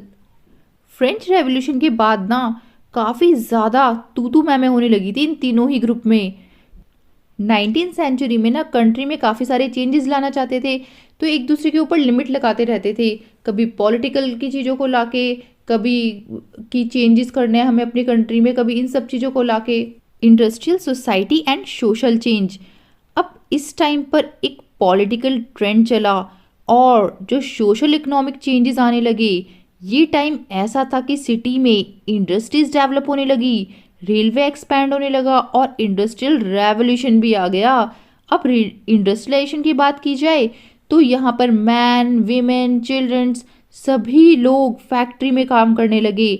वर्किंग आवर्स बहुत ही ज़्यादा होते थे लेकिन पैसा बहुत कम मिलता था। अब लोगों की मजबूरी थी क्योंकि अनएम्प्लॉयमेंट था, बेरोजगारी थी, तो जो काम मिल रहा है वो कर लो, चाहे कितने भी घंटे करना पड़े। पीपल को कम पैसे मिल रहे थे काम करने के, तो हाउसिंग और सैनिटेशन पे बेचारे वो कैसे ध्यान देंगे। तो अब ये प्रॉब्लम बढ़ने लगी हाउसिंग और सैनिटेशन की, साफ सफाई की और रहने की। तो लिबरल और रेडिकल ने सोचा कि इस चीज़ का सॉल्यूशन तो निकालना पड़ेगा। तो यहाँ पे आप देख सकते हैं कि कैसे गरीबी में लोग रहते थे उस टाइम पे। लिबरल्स और जो रेडिकल्स थे वो प्रॉपर्टी ऑनर और एम्प्लॉयर्स थे, तो वो चाहते थे कि इंडस्ट्री में चेंजेस आने चाहिए। वो चाहते थे कि और लोग भी बेनिफिट्स उठा पाए। अगर सिटीज़न एजुकेटेड होंगे, पढ़े लिखे होंगे, तो वो और अच्छे से काम करेंगे। तो इस वजह से जो ओल्ड एरिस्टोक्रेसी थी, मतलब कि जो राजा का राज्य था, वो उस चीज़ को अपोज करते थे। वो बोलते थे कि नहीं, ऐसा नहीं होना चाहिए। इस सब चीज़ों के वो अगेंस्ट थे। वो कहते थे कि लोगों को अपॉर्चुनिटी देनी चाहिए, लोगों को एजुकेटेड बनाना चाहिए, फ्रीडम देनी चाहिए और प्रिविलेजेस बर्थ के बेसिस पे नहीं होने चाहिए। मतलब कि अगर राजा का बेटा राजा है तो उसे इम्पोर्टेंस मिल रही है, ये नहीं होना चाहिए। जन्म के बेसिस पे नहीं मिलना चाहिए कि उसने राजा के घर में जन्म लिया है तो इस वजह से उसे इम्पोर्टेंस मिल रही है, नहीं। बल्कि ये देखना चाहिए कि कौन पर्सन कितना एफर्ट लगा रहा है, कितना हार्ड वर्क कर रहा है, उसके टैलेंट को देखकर उसको इम्पोर्टेंस देनी चाहिए, उसकी रिस्पेक्ट करनी चाहिए। और सभी को अधिकार है कि फ्रीडम मिलनी चाहिए, चाहे वो पुअर हो चाहे वो रिच हो। तो ये बिलीव करते थे कि तभी सोसाइटी डेवलप होगी। तो बहुत सारे मैन एंड वीमेन चाहते थे चेंजेस, तो वो इन लोगों को सपोर्ट करते थे, लिबरल और रेडिकल ग्रुप को। अर्ली 19th सेंचुरी में सम नेशनलिस्ट मतलब जो देशभक्ति वाले लोग होते हैं, वो लिबरल्स और रेडिकल्स चाहते थे कि एक रेवोल्यूशन आए जिससे कि जो गवर्नमेंट है यूरोप में 1815 में वो ख़त्म हो सके। तो फ्रांस में, इटली में, जर्मनी में, रशिया में रेवोल्यूशन स्टार्ट हो गया था और मोनार्क सिस्टम को ख़त्म करना चाहते थे। मोनार्क सिस्टम होता है किंग का रूल। नेशनलिस्ट नेशन की फेवर में बात किया करते थे कि सभी सिटीजन्स को इक्वल राइट होने चाहिए। 1815 के बाद एक इटालियन नेशनलिस्ट थे जिनका नेम था जिसुपी मजीनी। तो इनकी थिंकिंग, इनकी जो सोच थी वो इतनी अच्छी थी ना नेशन को लेके, कि इनकी जो लिखी हुई चीज़ें थी, राइटिंग थी, वो इंडिया में भी पढ़ी जाती थी। The coming of socialism to Europe. अब यूरोप में ना सोसाइटी में सोशलिज्म को लेके काफ़ी सारे विजन्स आने लगे। मिड 19th सेंचुरी में तो यूरोप में इतने सारे आइडियाज़ आने लगे कि हमें सोशल, मतलब कि हमें सोसाइटी में चेंजेस करने हैं। और socialist were against private property. अब जो प्राइवेट प्रॉपर्टी होती थी, एक पर्सन की प्रॉपर्टी होती थी। फॉर एग्जांपल, एक पर्सन के पास बहुत सारी प्रॉपर्टी है लेकिन बाकी पर्सन के पास प्रॉपर्टी है ही नहीं, तो ये तो गलत है। ये चाहते थे कि सभी में इक्वल प्रॉपर्टी डिस्ट्रीब्यूट होनी चाहिए, तभी तो पीपल का वेलफेयर होगा, सभी को इक्वल राइट मिल पाएंगे। क्योंकि जो सिंगल पर्सन है उसके कंट्रोल में होगी पूरी प्रॉपर्टी, तो सारा जो पैसे है, जो मनी है, वो उसी को मिलेगा। बाकी लोग तो मेहनत करते रह जाएंगे उनकी प्रॉपर्टी पे, लैंड पे। इसलिए जो सोशलिस्ट थे वो चेंजेस लाना चाहते थे और वो कैंपेन भी कर रहे थे इस चीज़ के लिए। तो यहाँ पे कुछ क्वेश्चन पुट अप होते हैं, like how could a society without property operate, और what be the basis of socialist society. तो जो सोशलिस्ट है ना, उनके डिफरेंट विजन थे फ्यूचर को लेके। कुछ जो बिलीव करते थे कोऑपरेटिव्स में। कोऑपरेटिव्स मतलब होता है कि कोई एक पर्सन पूरी फैक्ट्री को नहीं चला रहा है, नंबर ऑफ पीपल, मतलब एक ग्रुप बना होता है, वो पूरी फैक्ट्री को चला रहा है, तो नंबर ऑफ पीपल्स इस फैक्ट्री को चलाते हैं। तो एक इंग्लिश मैन्युफैक्चरर था जिसका नेम था रॉबर्ट ओन। इनकी एक कोऑपरेटिव फैक्ट्री थी एक इन्होंने कोऑपरेटिव कम्युनिटी बनाई थी जिसका नेम था न्यू हार्मनी इन इंडियाना। तो ये यूएसए में इन्होंने बिल्ड की थी। कुछ सोशलिस्ट ये चाहते थे कि जो कोऑपरेटिव है ना वो गवर्नमेंट बनाए, ना कि कोई एक इंडिविजुअल। फ्रांस में एक पर्सन थे लुइस ब्लैंक, तो ये चाहते थे कि गवर्नमेंट कोऑपरेटिव बनाए और कैपिटलिस्ट एंटरप्राइज को हटाया जाए। कैपिटलिस्ट एंटरप्राइज होता है कि कोई एक पर्सन पूरी फैक्ट्री को या पूरी इंडस्ट्री को चला रहा है, तो सारा प्रॉफिट उसे एक पर्सन के पास ही तो आएगा। तो ऐसा नहीं होना चाहिए, कोऑपरेटिव आनी चाहिए। कोऑपरेटिव मतलब नंबर ऑफ ग्रुप्स पीपल आने चाहिए, जिससे कि अगर कोई प्रॉफिट हो रहा है तो सब में इक्वली डिस्ट्रीब्यूट हो, मतलब कि जिसने जितना काम किया है उसको उतना ज़्यादा प्रॉफिट मिले। Next, Karl Marx and Friedrich Engels. Karl Marx कहते थे कि जो इंडस्ट्रियल सोसाइटी है वो कैपिटलिस्ट है, और कैपिटलिस्ट में जो कैपिटल इन्वेस्टेड होती है ना फैक्ट्रीज में, मतलब जो ओनर होता है फैक्ट्री का उसे ही सारा प्रॉफिट मिलता है, जबकि काम करते हैं सारे वर्कर्स। तो ये गलत है, और वर्कर्स की जो कंडीशन है वो भी इम्प्रूव नहीं की गई है। प्रॉफिट तो मिल गया है जो प्राइवेट कैपिटलिस्ट है उन्हें, लेकिन उस प्रॉफिट से ये भी नहीं हुआ कि वर्कर्स की कंडीशन को भी इम्प्रूव किया जाए। तो वर्कर्स को मिलके कैपिटलिज्म को ओवरथ्रो कर देना चाहिए, हटा देना चाहिए, और जो प्राइवेट प्रॉपर्टी का रूल है इसको भी हटा देना चाहिए। कार्ल मार्क्स बिलीव करते थे कि कैपिटलिस्ट एक्सप्लॉयटेशन नहीं होना चाहिए वर्कर्स के साथ, और जो प्रॉपर्टी है ना वो सोशली कंट्रोल होनी चाहिए, मतलब कि किसी एक पर्सन के हाथ में पूरी प्रॉपर्टी नहीं होनी चाहिए। और जो सोसाइटी है ना वो कम्युनिस्ट होनी चाहिए। कम्युनिस्ट सोसाइटी मतलब होता है जिसमें लोगों के लिए सोचा जाता है, लोगों के लिए काम किया जाता है। तो कार्ल मार्क्स कन्विंस करते थे वर्कर्स को कि हमें कैपिटलिस्ट के अगेंस्ट लड़ना पड़ेगा, तभी हम लोग जीत पाएंगे, और कम्युनिस्ट सोसाइटी एक नेचुरल सोसाइटी है फ्यूचर के लिए। Support for socialism. अब सोशलिज्म को किसने सपोर्ट किया? बाय द 1870s सोशलिस्ट ने सोचा यूरोप में कि ऐसा करा जाए कि एक ग्रुप बनाया जाए जिसका नाम रखेंगे हम सेकंड इंटरनेशनल। तो सोशलिस्ट ने एक इंटरनेशनल बॉडी फॉर्म की जिसका नाम सेकंड इंटरनेशनल रखा गया।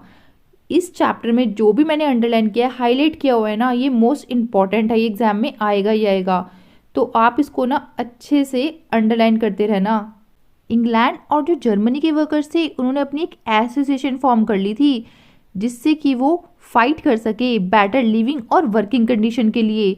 इन्होंने अपना खुद का फंड भी सेटअप करा था जिससे कि वो आपस में ही अपने एक दूसरे की मतलब हेल्प कर सके। ये डिमांड भी कर रहे थे कि वर्किंग आवर्स में रिडक्शन करो, इतने घंटे काम कराते हो हम लोगों से, और हमें राइट भी दो वोट देने का। जर्मनी में एसोसिएशन काम कर रही थी सोशल डेमोक्रेटिक पार्टी के साथ, और इस वजह से जो पार्लियामेंट्री सीट्स थी उसमें भी जीतने में हेल्प हुई। बट 1905 में सोशलिस्ट और ट्रेड यूनियन ने एक पार्टी फॉर्म की जिसका नाम था लेबर पार्टी ब्रिटेन में और सोशलिस्ट पार्टी फ्रांस में। 1914 तक तो सोशलिस्ट यूरोप में अपनी गवर्नमेंट नहीं बना पाए क्योंकि ना पार्लियामेंट्री पॉलिटिक्स ज़्यादा ही थी, उसमें कंजर्वेटिव्स, लिबरल और रेडिकल्स को ही ज़्यादा प्रेफरेंस दी जाती थी, और इन्हीं की गवर्नमेंट थी, इसलिए सोशलिस्ट ज़्यादा ही फेमस नहीं हो पाई थी उस टाइम पर। यहाँ पे इस फिगर में आप देख सकते हैं 1871 की फिगर है। ये पेरिस में ना बहुत ज़्यादा लड़ाई झगड़े हो रहे हैं सोशलिस्ट के लिए कि वर्कर्स पे ध्यान दो, इतने घंटे काम कराते हो वर्कर्स से, पैसे भी इतना नहीं देते हो, हम लोग कितनी प्रॉब्लम फेस कर रहे हैं, और सोशलिस्ट होना चाहिए हमारी कंट्री में। The Russian revolution. हमने अभी देखा था कि यूरोप में किस तरीके से सोशलिस्ट को सपोर्ट किया गया। अब बात करते हैं हम रशिया की। रशिया में ना बहुत ही ज़्यादा सोशलिज्म हो गया, इतना ज़्यादा हो गया था कि अक्टूबर में एक रेवोल्यूशन हुआ 1917 में जिसमें सोशलिस्ट ने गवर्नमेंट को हटा दिया। अब रशिया में से गवर्नमेंट हट चुकी थी और जो मोनार्की का रूल था वो भी ख़त्म हो चुका था फरवरी में 1970 में। अक्टूबर में जो भी रेवोल्यूशन हुआ था, जितने भी इवेंट्स थे, उन सभी को बोला जाता है रशियन रेवोल्यूशन। तो क्यों हुआ था ये रेवोल्यूशन और कैसे हुआ था, इस बारे में हम पढ़ेंगे अब अच्छे से डिटेल में। The Russian empire in 1914। बात है ये 1914 की, जब रशिया का राजा था ज़ार निकोलस II। तो ज़ार बोला जाता है रशिया में किंग को। रशिया की कैपिटल थी मॉस्को, लेकिन जो रशियन एम्पायर था ना वो बहुत बड़ा था। अब जो कंट्रीज है जैसे कि फिनलैंड, लातविया, लिथुआनिया, एस्टोनिया, कुछ पार्ट पोलैंड का, यूक्रेन, बेलारूस, तो ये सब पहले रशिया के ही पार्ट थे। इतना बड़ा था रशिया। पैसिफिक से लेके सेंट्रल एशिया के स्टेट तक फैला हुआ था ये। जॉर्जिया, आर्मेनिया और अजरबैजान ये भी इसी के ही पार्ट थे। और यहाँ पे जो रिलीजन था वो था रशियन ऑर्थोडॉक्स क्रिश्चियनिटी। मेजॉरिटी में तो रशियन ऑर्थोडॉक्स क्रिश्चियनिटी थी, बट यहाँ पे कुछ और भी रिलीजन थे जैसे कि कैथोलिक्स, प्रोटेस्टेंट्स, मुस्लिम्स, बुद्धिस्ट। इस मैप में भी देख सकते हैं आप कि रशियन एम्पायर कितना बड़ा था। और यहाँ का जो राजा था ज़ार निकोलस II वो ये था। इकोनॉमी एंड सोसाइटी 20वीं सेंचुरी के स्टार्टिंग में ना रशिया में जितने भी लोग रहते थे वो मोस्टली एग्रीकल्चरिस्ट थे, मतलब कि खेती बाड़ी करते थे। 85% रशियन की पॉपुलेशन एग्रीकल्चर पे ही बेस्ड थी। इतना तो यूरोप की कंट्रीज में भी नहीं था। वहाँ भी जैसे फ्रांस में 40% और जर्मनी में 50% लोग एग्रीकल्चर का काम करते थे। कल्टीवेटर एग्रीकल्चर का काम खुद की नीड के लिए भी और मार्केट के लिए भी काम किया करते थे। रशिया एक मेजर एक्सपोर्टर था ग्रेन का उस टाइम पर। रशिया में इंडस्ट्रीज बहुत कम थी, बस सेंट पीटर्सबर्ग और मॉस्को में ही कुछ ही इंडस्ट्रीज थी। ज़्यादातर प्रोडक्शन क्राफ्ट्समैन ही करते थे, लेकिन कुछ लार्ज फैक्ट्रीज भी थी जिसमें वर्कशॉप में काम होता था। ज़्यादातर फैक्ट्री 1890s में इस्टेब्लिश हुई थी यहाँ पर। और रशिया का रेलवे नेटवर्क भी एक्सटेंड होने लग गया था। फॉरेन इन्वेस्टमेंट भी होने लगी थी इंडस्ट्री में। फॉरेन इन्वेस्टमेंट मतलब कि और कंट्री के लोग भी आके यहाँ पे इन्वेस्टमेंट कर रहे थे। कोल का प्रोडक्शन तो डबल हो गया था और आयरन और स्टील ने तो धमाल ही मचा दिया था। क्वाड्रपल हो गया, मतलब कि 4 टाइम्स इंक्रीज हो गया। 90s आते आते फैक्ट्री के वर्कर और जो क्राफ्ट्समैन थे वो इक्वल नंबर में होने लग गए। मतलब कि अगर 20 फैक्ट्री वर्कर्स हैं तो 20 ही क्राफ्ट्समैन होने लग गए। ज़्यादातर इंडस्ट्री प्राइवेट प्रॉपर्टी पे बेस्ड थी। जो इंडस्ट्री थी वो एक ही पर्सन की थी। गवर्नमेंट भी यहाँ पे सुपरवाइज करती थी लार्ज फैक्ट्री को। ये जो प्राइवेट प्रॉपर्टी की इंडस्ट्रीज थी ना, इनको सुपरवाइज किया जाता था कि सभी वर्कर को ये लोग मिनिमम वेजेस दे रहे हैं नहीं दे रहे हैं, क्या लिमिटेड आवर्स में ही काम करवा रहे हैं या ज़्यादा आवर्स में काम करा रहे हैं, लोगों को परेशान तो नहीं किया जा रहा कहीं। बट जो फैक्ट्री इंस्पेक्टर्स था ना वो तो बहुत ही खड़ूस था, सारे रूल्स ब्रेक कर देता था, लोगों को ज़्यादा से ज़्यादा काम करवाता था और कम पैसे देता था। क्राफ्ट यूनिट्स और स्मॉल वर्कशॉप में तो 15 आवर्स काम होता था और फैक्ट्रीज में 10 से लेकर 12 आवर्स तक काम करवाया जाता था पीपल से। और रहने के लिए एकोमोडेशन तो डॉर्मेट्रीज जैसा होता था, मतलब कि एक रूम बना दिया और उसमें काफ़ी सारे बेड डाल दिए।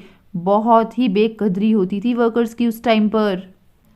वर्कर्स छोटे छोटे सोशल ग्रुप बनाने लग गए थे और कुछ वर्कर्स का स्ट्रॉन्ग लिंक था अपने विलेज से, लेकिन कुछ तो सिटी में ही परमानेंटली सेटल हो गए थे। Workers were divided by skill, मतलब वर्कर्स जो थे उनका जो डिवीज़न था वो उनके स्किल पे बेस्ड था। जैसे कि मेटल वर्कर्स हैं तो वो अलग हैं, उनका स्किल अलग है। तो जो मेटल वर्कर्स होते थे ना, जो मेटल का काम करते थे, वो अपने आप को ना और वर्करों के कंपैरिजन में काफ़ी ऊंचा समझते थे कि हम बहुत सुपीरियर हैं और बाकी जो वर्कर्स हैं वो इन्फीरियर हैं इस तरीके से, क्योंकि उनकी डिमांड भी ज़्यादा थी और उनको ट्रेनिंग भी दी जाती थी प्रॉपर और उनकी स्किल्स भी अच्छी थी। 1914 के टाइम पर ना 31% वीमेन जो थी वो वर्कर थी और उनको कम पैसा दिया जाता था मैन के कंपैरिजन में। काम इक्वल होता था लेकिन इनको पैसे कम दिए जाते थे। ये तो नाइंसाफ़ी है ना। वर्कर्स का डिवीज़न उनके ड्रेसेस पे भी डिपेंड करता था। जैसे कि जो टेक्सटाइल इंडस्ट्री में जो वर्कर हैं उनकी ड्रेस अलग होती थी, मेटल इंडस्ट्री में जो काम कर रहे हैं उनकी ड्रेस अलग होती थी। कुछ वर्कर्स अपनी एसोसिएशन भी फॉर्म करते थे जिससे कि अगर कोई अनएम्प्लॉयमेंट है या फिर किसी को फाइनेंशियल हार्डशिप है, किसी को ज़रूरत है किसी वर्कर को, तो ये आपस में ही अपनी हेल्प कर सके। इस वजह से इन्होंने ग्रुप भी फॉर्म कर लिया था। वर्कर्स यूनाइट मतलब एक भी हो जाते थे जब उन्हें स्ट्राइक करनी होती थी, जब उन्हें लगता था ना कि एम्प्लॉयर्स जो मालिक है वो उनकी बात को नहीं मान रहा है या फिर उनकी वर्किंग कंडीशन बहुत ज़्यादा ही ख़राब हो रही है, तो वो स्ट्राइक कर देते थे। टेक्सटाइल इंडस्ट्री में स्ट्राइक हुई थी 1896 से 1897 तक और मेटल इंडस्ट्री में हुई थी 1902 में।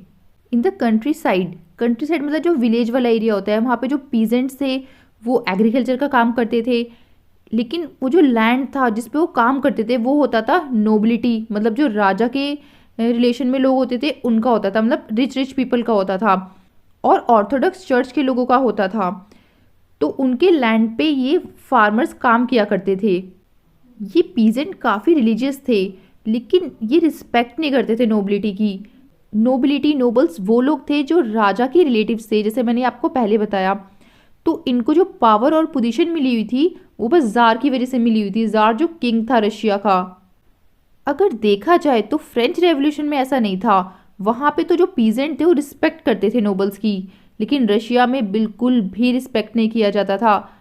रशिया में तो पीजेंट चाहते थे कि नोबल्स का लैंड उन्हें मिल जाए, और कभी कभी तो पीजेंट जब मना करते थे रेंट की कि हम रेंट नहीं देंगे, लेकिन लैंडलॉर्ड उन पे प्रेशर करते थे तो वो उनका मर्डर भी कर देते थे। तो पीजेंट तो बहुत खतरनाक होते थे रशिया में उस टाइम। 1902 में साउथ रशिया में सबसे ज़्यादा ये इंसिडेंट देखा गया, और 1905 में पूरे रशिया में ऐसे इंसिडेंट होने लग गए थे कि फार्मर्स नोबल्स को मार रहे हैं। रशिया के पीजेंट काफ़ी डिफरेंट थे यूरोप के पीजेंट से। यहाँ पर एक और सिस्टम था कि जैसे पूरा लैंड है उसको डिवाइड किया जाए इक्वली, मतलब सभी फार्मर्स में इक्वली डिवाइड किया जाए, और ये डिपेंड करता था फैमिली की नीड पे। जिसकी जितनी ज़्यादा बड़ी फैमिली है उसे उतना बड़ा लैंड मिलेगा। Next, socialism in Russia. 1914 से पहले जितनी भी रशिया में पॉलिटिकल पार्टी थी सभी इलीगल थी। उस टाइम पर 1898 में एक पार्टी फाउंड हुई थी, सोशल डेमोक्रेटिक वर्कर्स पार्टी, लेकिन ये भी इलीगल थी उन लोगों के अकॉर्डिंग। ये पार्टी कार्ल मार्क्स के आइडिया को सपोर्ट करती थी। गवर्नमेंट के अकॉर्डिंग तो ये पार्टी इलीगल थी, लेकिन तब भी इन्होंने हार नहीं मानी। इन्होंने सेटअप कर दिए न्यूज़पेपर, और वर्कर्स जो है वो मोबिलाइज्ड, मतलब इधर उधर जाने लगे, स्ट्राइक करने लगे। कुछ रशियन सोशलिस्ट ऐसा फील करते थे कि ये जो रेवोल्यूशन आएगा वो पीजेंट की वजह से आएगा, ना कि वर्कर की वजह से। और कंट्री के कंपैरिजन में रशिया सबसे जल्दी सोशलिस्ट हुआ। सोशलिस्ट मतलब जो समाज के बारे में सोचते हैं।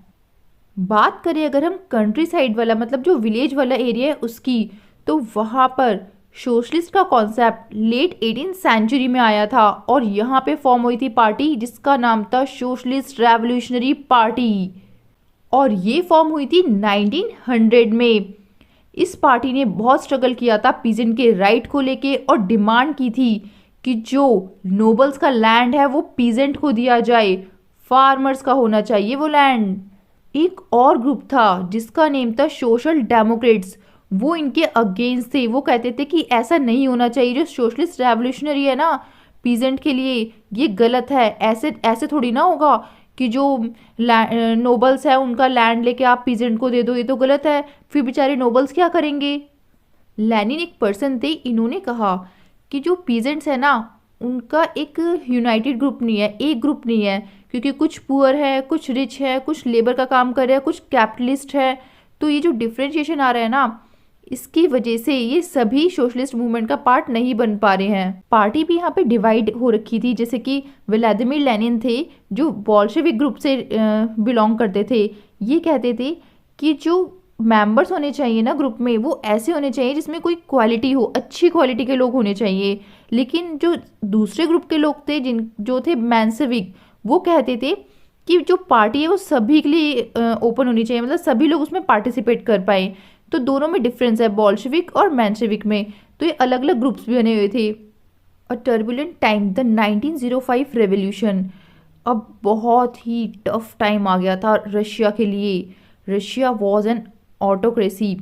मतलब कि राजा का ही रूल चलता था यहाँ पर। जो रशिया का जार था, मतलब जो किंग था, वो ही अपनी चलाता था, कोई पार्लियामेंट वगैरह कुछ भी नहीं था यहाँ पर। जो लिबरल थे ना रशिया में, उन्होंने सोचा कि अब इस चीज़ को ख़त्म करना पड़ेगा, तो उन्होंने सोशल डेमोक्रेट्स के साथ और जो सोशलिस्ट रेवोल्यूशनरी थे ना, इन ग्रुप के साथ मिलके डिमांड की 1905 में कि हमारी कंट्री में भी कॉन्स्टिट्यूशन होना चाहिए। नेशनलिस्ट ने भी इनका सपोर्ट किया और जो मुस्लिम डोमिनेटेड एरिया था ना जहादिस्ट का, तो उन्होंने भी इनको सपोर्ट किया था। 1904 का टाइम बहुत ही बैड था रशियन वर्कर के लिए, क्योंकि जो प्राइस थे ना एसेंशियल गुड के, वो बढ़ते ही चले गए और उनको वेजेस इतने मिल ही नहीं रहे थे, 20% डिक्रीज कर दिए।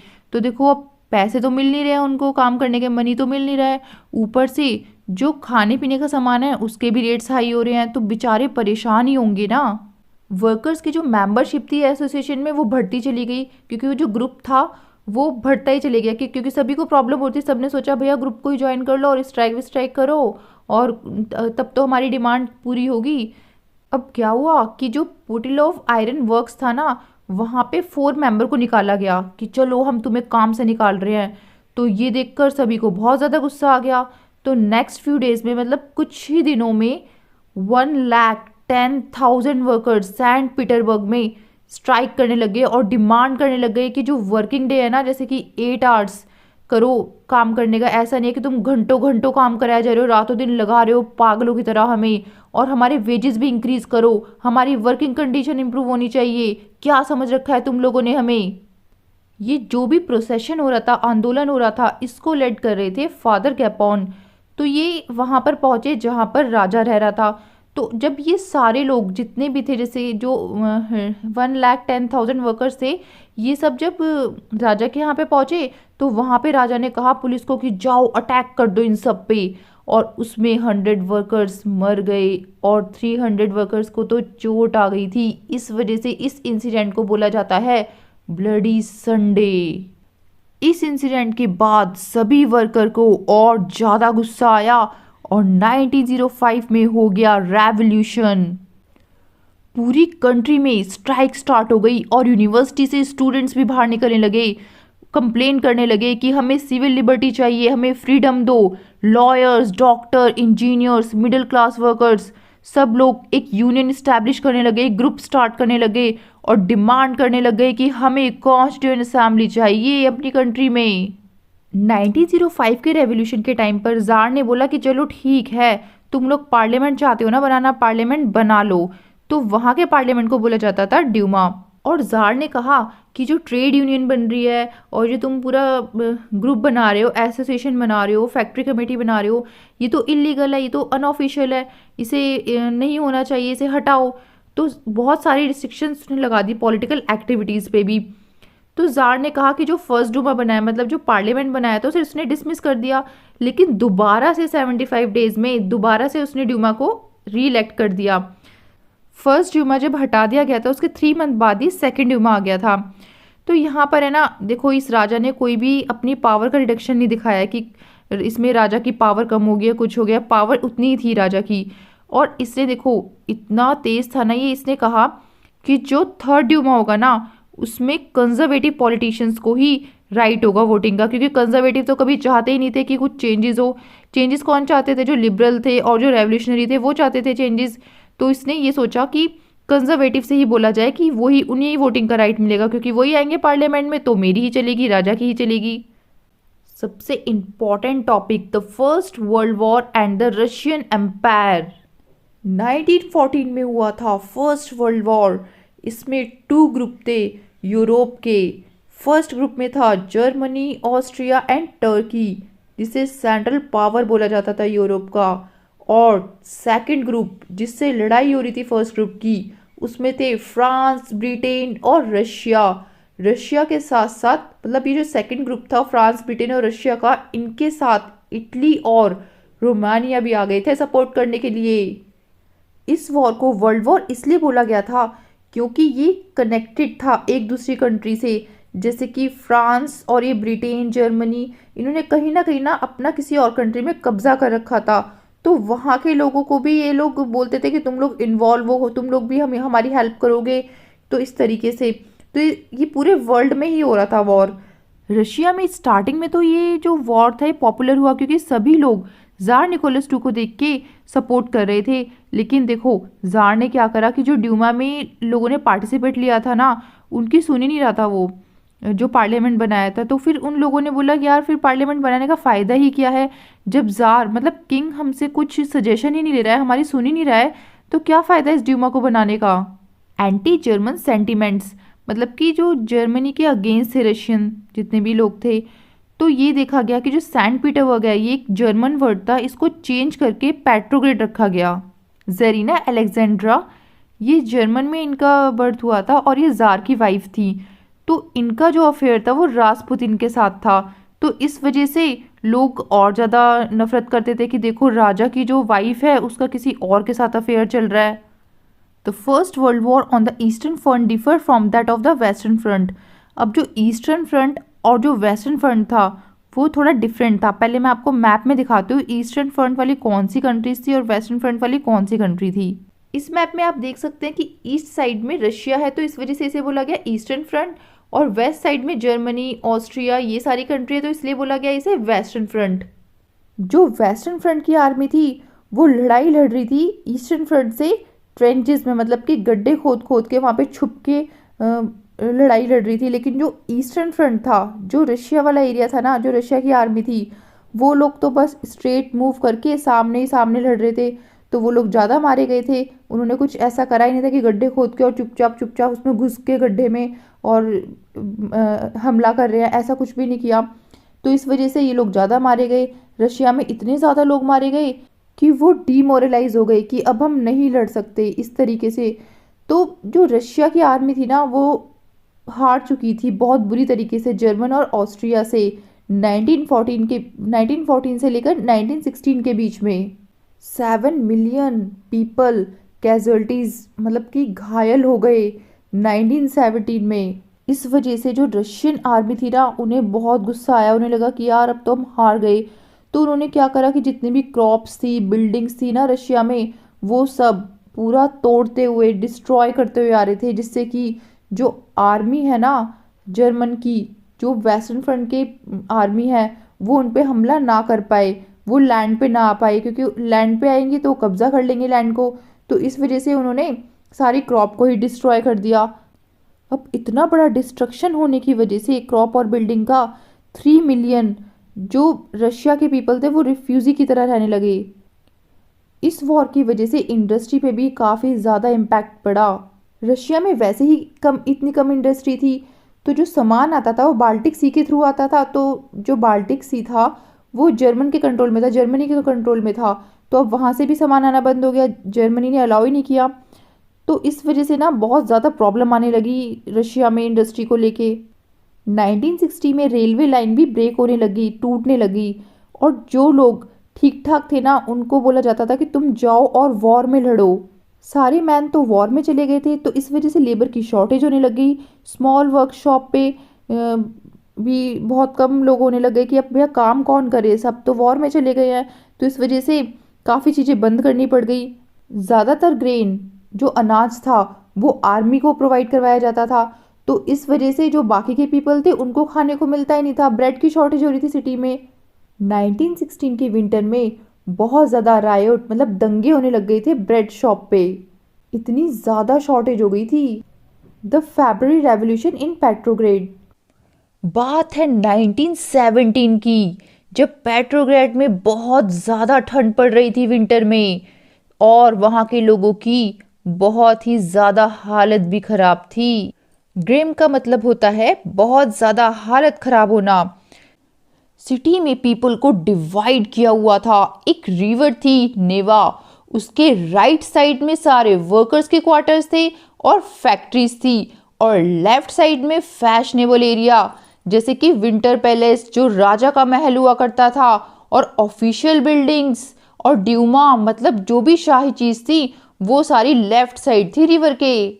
और राइट साइड में सारे पुअर पीपल जो गरीब लोग थे। फरवरी 1917 में फूड की शॉर्टेज हुई, और सबसे ज़्यादा शॉर्टेज वर्कर्स के क्वार्टर में हुई थी। विंटर था तो बहुत ही ज़्यादा ठंड थी। एक तो ठंड, ऊपर से फूड की शॉर्टेज, बेचारे लोग। ऊपर से बात करी जाए अगर पार्लियामेंट की, तो जो जार था ना, किंग था, वो चाहता था कि ड्यूमा डिसॉल्व हो जाए, ड्यूमा खत्म हो जाए। जो पार्लियामेंट बनी थी, मतलब अपना ही राज चलाना चाहता था। 22 फरवरी को सभी वर्कर को इतना गुस्सा आया, और राइट बैंक में, मतलब जो रिवर का राइट साइड था, वहां पर सारे वर्कर्स रहते थे। उन्होंने सोचा कि अब तो हमें आंदोलन करना ही पड़ेगा, स्ट्राइक करनी ही पड़ेगी। 50 फैक्ट्रीज के वर्कर्स ने स्ट्राइक स्टार्ट कर दी, और इसमें वीमेंस ने भी काफी साथ दिया। तो इसी वजह से इंटरनेशनल वीमेंस डे मनाया जाता है। अच्छा, आप मुझे कमेंट सेक्शन में बताओ कि इंटरनेशनल वुमेन्स डे कब सेलिब्रेट किया जाता है। डेमोन्स्ट्रेटिंग वर्कर्स, जो वर्कर्स थे जो स्ट्राइक कर रहे थे, वो फैक्ट्री क्वार्टर से कैपिटल के सेंटर में पहुंच गए आंदोलन करते करते। सेंटर ऑफ द कैपिटल को बोला जा रहा है यहाँ पर रशियन वर्ड में नेवेसिकी प्रोस्पेक्ट। इस स्टेज में कोई पॉलिटिकल पार्टी भी पार्टिसिपेट नहीं कर पा रही थी, क्योंकि जो फैशनेबल क्वार्टर्स थे ना, मतलब जो रिच पीपल थे, और जो ऑफिशियल बिल्डिंग्स थी उसके सराउंडिंग में, मतलब कि वर्कर्स ने चारों तरफ से उन्हें घेर लिया था। और गवर्नमेंट ने फिर कर्फ्यू इम्पोज कर दिया कि कर्फ्यू लग गया है। कर्फ्यू का सुन के जो वर्कर्स थे वो चले तो गए इवनिंग में, लेकिन नेक्स्ट डे 24 और 25 को वो दोबारा से आ गए कि हम नहीं हारने वाले। तो गवर्नमेंट ने भी बोल दिया कि इन लोगों पे नजर रखी जाए। ये रिस्पॉन्सिबिलिटी कैवलरी और पुलिस को दे दी गई। 25 फैब संडे को गवर्नमेंट ने ड्यूमा को सस्पेंड कर दिया, खत्म कर दिया।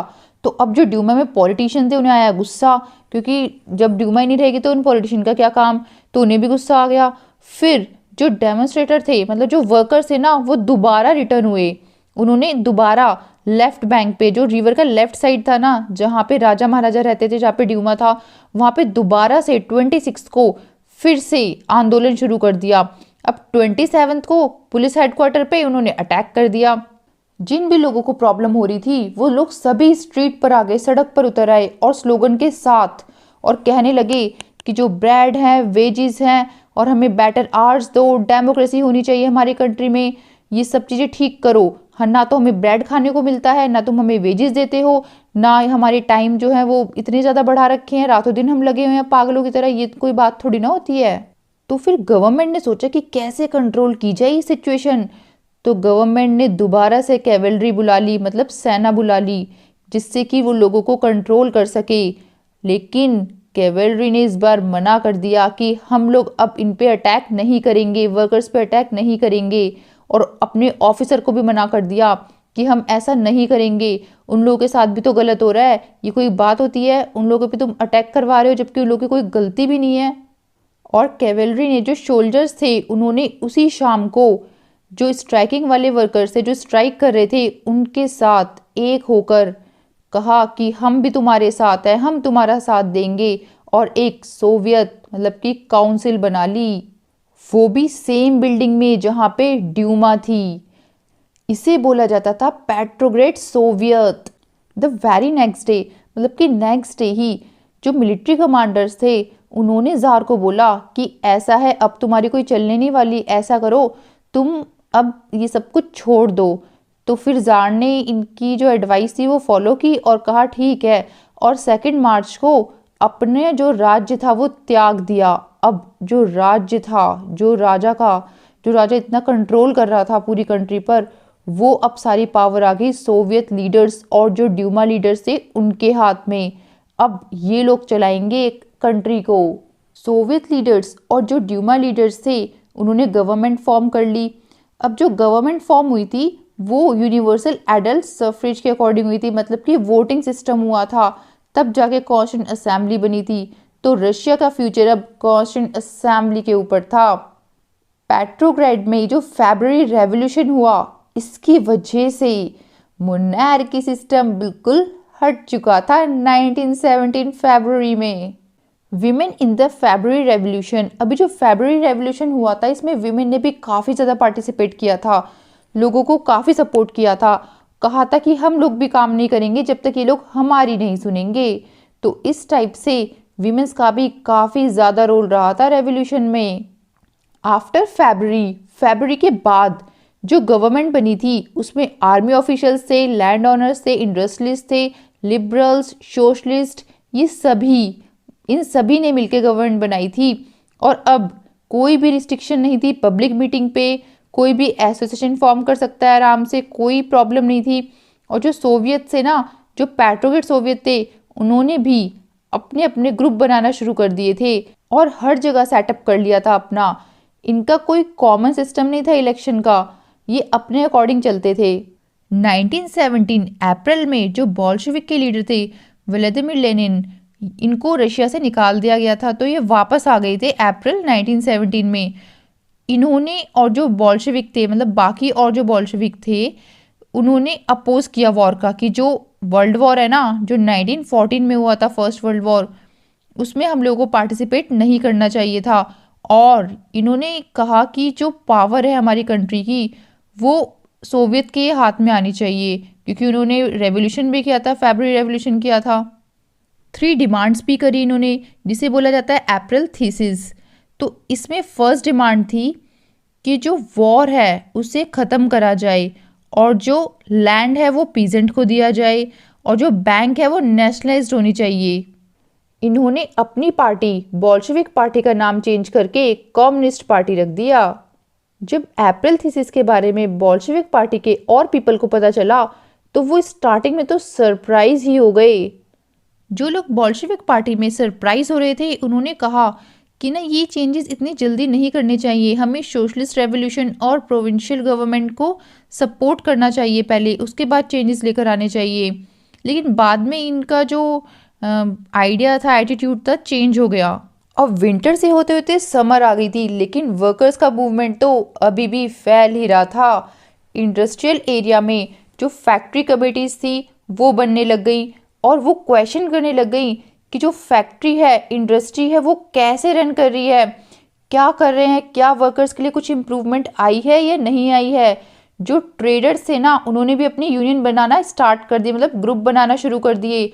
शोल्डर्स ने भी कमेटी बनाना स्टार्ट कर दी अपनी। अब आप एक चीज़ नोटिस कर रहे हैं यहाँ पर कि सभी लोग अपने अपने ग्रुप बनाते जा रहे हैं। तो सोवियत ने 500 सोवियत को ऑल रशियन कांग्रेस सोवियत में एज अ रिप्रेजेंटेटिव बनाकर भेजा। तो जो प्रोविंशियल गवर्नमेंट थी ना, उनको ये डर लग रहा था कि उनकी पावर रिड्यूस हो रही है, क्योंकि बोल्शेविक ज़्यादा ही फेमस होते जा रहे थे। गवर्नमेंट ने बोल्शेविक के जो लीडर्स थे उन्हें अरेस्ट करना स्टार्ट कर दिया, और जो वो डेमोन्स्ट्रेशन कर रहे थे, जो भी आंदोलन कर रहे थे, उन्हें दबाने की कोशिश की गई। काफ़ी सारे बोल्शेविक लीडर्स तो भाग ही गए थे और कुछ छुप गए थे। मीनवाइल इसी दौरान सेम टाइम पर ही कंट्री साइड में, विलेज वाले एरिया में, पीजेंट्स और जो सोशलिस्ट रेवोल्यूशनरी लीडर्स थे, उन्होंने कहा कि लैंड का रीडिस्ट्रीब्यूशन होना चाहिए, मतलब लैंड को डिस्ट्रीब्यूट करो, पीजेंट को भी मिलना चाहिए लैंड। तो एक कमेटी फॉर्म की गई। अब जो सोशलिस्ट रेवोल्यूशनरीज थे, उन्होंने पीजेंट को एनकरेज कर रखा था। अब पीजेंट भी पूरे फुल मूड में थे कि हमें तो चाहिए चाहिए लैंड। तो जुलाई से लेकर सितंबर के बीच में पूरा लैंड सीज कर लिया गया, ले लिया गया 1917 में, और पीजेंट्स के आ गए मज़े ही मज़े। इस फिगर में आप देख सकते हैं बोल्शेविक और उनके लीडर लेनिन। यहाँ पे आप देख सकते हैं, ये है रशियन सोल्जर्स की पिक फर्स्ट वर्ल्ड वॉर की। इस फिगर में आप देख सकते हैं कि बोल्शेविक कैसे आंदोलन कर रहे हैं और आर्मी उन पे अटैक कर रही है। The revolution of October 1917। Bolshevik के लीडर लेनिन ने सोचा कि ये गवर्नमेंट डिक्टेटरशिप ना सेटअप कर दे हमारी कंट्री में। डिक्टेटरशिप मतलब एक ही पर्सन का रूल। इसलिए सितंबर में इसने डिस्कशन करना स्टार्ट कर दिया गवर्नमेंट के अगेंस्ट। और बोल्शेविक के जो सपोर्टर्स थे ना, आर्मी में, सोवियत में, फैक्ट्रीज, मतलब जहाँ भी इसके सपोर्टर्स थे, इसने सबको इकट्ठा किया। और 1917 अक्टूबर 16 को लेनिन ने पेट्रोग्रेड सोवियत को बोला कि तुम लोग भी हमारे साथ ही आ जाओ, जिससे कि हम सब मिलके गवर्नमेंट की पावर को छीन सकें। फिर एक कमेटी अपॉइंट की गई जिसका नाम रखा गया मिलिट्री रेवोल्यूशनरी कमेटी और इसके लीडर बने लियोन ट्रोट्स्की। अब सब कुछ तो हो गया था, लेकिन इवेंट की डेट को सीक्रेट रखा गया जिससे कि कोई गवर्नमेंट को जाके ना बता दे। अब ये लोग तो लड़ने को तैयार थे, तो 24 अक्टूबर को प्राइम मिनिस्टर केरेन्स्की सिटी से भाग गया, लेकिन अपने ट्रूप्स को, सेना को ऑर्डर देके गया कि तुम लोग सब चीज़ का ध्यान रखोगे। अब जो मिलिट्री मैन लॉयल थे गवर्नमेंट के लिए, प्राइम मिनिस्टर के लिए, उन्होंने क्या किया कि 2 बिल्डिंग बोल्शेविक की न्यूज़पेपर की उसे सीज कर लिया, मतलब कब्जा लिया। तो देखो, कुछ मिलिट्री जो थी वो बोल्शेविक की साइड थी, लेकिन कुछ प्राइम मिनिस्टर की साइड थी, गवर्नमेंट की साइड थी। कुछ गवर्नमेंट जो ट्रूप्स थे, जो सेना थी, वो ध्यान रख रही थी विंटर पैलेस का टेलीफोन और टेलीग्राफ ऑफिस के थ्रू। लेकिन इन सब का कुछ फ़ायदा नहीं हुआ, क्योंकि जो मिलिट्री रेवोल्यूशन कमेटी थी ना, उसने सीज कर लिए गवर्नमेंट के ऑफिसेज और मिनिस्टर को अरेस्ट कर लिया। एक शिप थी ऑरोरा, इसके थ्रू भी विंटर पैलेस पे, मतलब जहाँ पे प्राइम मिनिस्टर रहता था, वहाँ पे कब्जा करने की कोशिश की गई और कर भी लिया था कब्जा। देखते देखते सभी जगह अपना कंट्रोल कर लिया था बोल्शेविक ने। बाकी और सिटीज़ में भी बोल्शेविक कंट्रोल करता रहा अपना, स्पेशली इन मॉस्को। दिसंबर में तो बोल्शेविक्स ने पूरा कंट्रोल कर लिया था मॉस्को पेट्रोग्रेड एरिया पे। इस फिगर को देख के आप कमेंट सेक्शन में मुझे बताइए कि कौन है लेनिन और कौन है ट्रोट्स्की, और ये लोग हैं कौन। व्हाट चेंज्ड आफ्टर अक्टूबर? अक्टूबर के बाद क्या चेंज हुए? अरे होना क्या था, जो बोल्शेविक चाहते थे वही हुआ। वो प्राइवेट प्रॉपर्टी के ऑपोजिट थे, तो उन्होंने ये किया कि जो भी प्रॉपर्टी थी वो सभी में इक्वल डिस्ट्रीब्यूट हो, और मोस्ट इंडस्ट्री एंड बैंक्स, मतलब इंडस्ट्री और जो बैंक थे उन्हें नेशनलाइज किया गया, गवर्नमेंट के अंडर में किया गया। नवंबर 1917 में लैंड को सोशल प्रॉपर्टी डिक्लेयर कर दिया था, मतलब कि सभी लोगों में इक्वल प्रॉपर्टी बांटी जाएगी। जो पीजेंट हैं उन्होंने भी नोबल के लैंड को छीनना शुरू कर दिया। सिटी में भी जो बोल्शेविक थे उन्होंने ये बोला कि जिस फैमिली में जितने ज़्यादा मेंबर होंगे उन्हें उतना ही बड़ा घर मिलेगा। तो सिटी में भी फैमिली के अकॉर्डिंग हाउस को पार्टीशन करने लग गए। जिस फैमिली में ज़्यादा मेंबर है उन्हें ज़्यादा बड़ा घर, जिस फैमिली में कम मेंबर है उन्हें छोटा घर। इस तरीके से एरिस्टोक्रेसी के जो ओल्ड टाइटल थे, पुराने टाइटल थे, जैसे कि जार और किंग, ये सारे हटाए गए। अब कोई राजा नहीं, रानी नहीं, सब लोग इक्वल। आर्मी और ऑफिशियल्स के लिए यूनिफॉर्म्स भी डिज़ाइन की गई और क्लोथिंग कंपटीशन भी ऑर्गेनाइज हुआ 1918 में, जिसमें सोवियत ने अपनी एक हैट चूज़ की जिसका नाम रखा बुदिनोवो का। अब देखते हैं ये कैसी कैप है। यहाँ पे देख सकते हैं आप, ये वाली कैप है वो। बोल्शेविक की पार्टी ने अपनी पार्टी का नेम चेंज करके रशियन कम्युनिस्ट पार्टी रख दिया। 1917 नवंबर में बोल्शेविक ने इलेक्शन कंडक्ट किए कॉन्स्टिट्यूएंट असेंबली में, बट ये लोग जीत नहीं पाए। फिर 1918 में जनवरी में जो कॉन्स्टिट्यूएंट असेंबली थी उसने बोल्शेविक को तो रिजेक्ट कर दिया। तो फिर लेनिन को आया गुस्सा। लेनिन ने बोला, अरे इस असेंबली को ही डिसमिस करो, ये असेंबली ढंग से नहीं इलेक्शन कंडक्ट कर पा रही है, क्योंकि जो रशियन कांग्रेस ऑफ सोवियट्स है ना, मतलब कि हम लोग हैं, हम लोग ज़्यादा डेमोक्रेटिक हैं, और जो असेंबली में इलेक्शंस हुए हैं ना वो ठीक से नहीं हुए हैं। तो 1918 में मार्च में बोल्शेविक ने जर्मनी के साथ एक तरीके से समझौता कर लिया पीस के लिए, शांति के लिए, जिससे कि अब बातचीत हो जाए जर्मनी से। तो इसने जो पीस, जो भी शांति के बारे में बात की थी कि समझौता हो जाए, वो की थी जर्मनी में ब्रेस्ट लिटोस्क में। अब जब इलेक्शन हुए all Russian Congress of Soviet के, तो बस एक ही पार्टी थी बोल्शेविक जिसने पार्टिसिपेट लिया था इलेक्शन में। Russia became a one party system, बस एक ही पार्टी थी पूरे रशिया में। पूरा पार्लियामेंट एक ही पार्टी का था, वो भी बोल्शेविक का। ट्रेड यूनियंस को भी इन्होंने अपने कंट्रोल में किया हुआ था, और जो सीक्रेट पुलिस थी ना, जिसको बोला गया है Cheka first and later OGPU and NKVD। तो ये उन लोगों को पनिश करते थे जो लोग बोल्शेविक को क्रिटिसाइज करते थे, मतलब जो भी बोल्शेविक की बुराइयां करता था ना उसको ये लोग पनिश करते थे। काफ़ी सारे यंग राइटर और जो आर्टिस्ट थे वो ये चीज़ नोटिस कर रहे थे कि हाँ चलो कुछ चेंज तो हो रहा है हमारे सोशलिज्म में। लेकिन आफ्टर अक्टूबर 1917 अब ये कुछ एक्सपेरिमेंट मतलब लोगों ने देखा कि चलो आर्ट्स में आर्किटेक्चर में काफ़ी चेंजेस आ रहे हैं।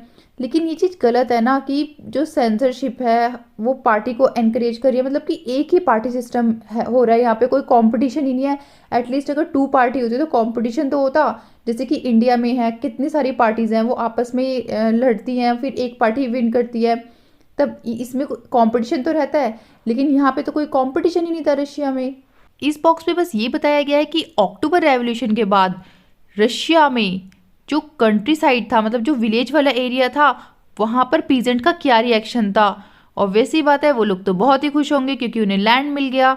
बट उन लोगों के साथ क्या हुआ होगा जिनका लैंड था और उनका लैंड लेके फार्मर्स को दे दिया गया। वो तो बेचारे बहुत ही परेशान थे और बोल रहे थे कि हमें बस 2 काऊ और 2 हॉर्स दे दिए हैं और हमारी पूरी ज़मीन ले ली है। अब गलती तो पीजेंट की भी नहीं है ना, उन्हें भी तो लैंड चाहिए था। Next, the civil war. Bolshevik ने लैंड रीडिस्ट्रीब्यूशन का ऑर्डर तो कर दिया था कि सभी को डिस्ट्रीब्यूट किया जाए लैंड, लेकिन जो रशियन आर्मी थी ना वो इस चीज़ की ऑपोजिट थी क्योंकि सोल्जर्स मोस्टली पीजेंट थे, फार्मर्स थे। अरे अब पीजेंट को लैंड मिल जाएगा तो वो सोल्जर वाला काम क्यों करेंगे, क्यों आर्मी में पार्टिसिपेट लेंगे। तो इस वजह से वो आर्मी से निकलने लगे कि हम तो अपने गांव जा रहे हैं, बोरे बिस्तरा बांधा और अपने गांव चलो क्योंकि हमें तो मिल गया लैंड अब अच्छे से, अब हम अच्छे से फार्मिंग करेंगे। तो जो नॉन बोल्शेविक सोशलिस्ट, लिबरल्स और जो ऑटोक्रेसी को सपोर्ट करते थे वो एक तरीके से बुराइयां करने लग गए बोल्शेविक की कि बोल्शेविक तो गलत कर रहे हैं और इसको ऐसे नहीं करना चाहिए। मतलब इतना ज़्यादा ऑपोजिट थे बोल्शेविक के कि उनके जो लीडर्स हैं ना वो साउथ रशिया में जाने लगे और ट्रूप्स को इकट्ठा करने लगे जिससे कि फाइट कर सके बोल्शेविक के अगेंस्ट। बोल्शेविक को रेड बोला जाता था क्योंकि उनकी ड्रेस रेड थी।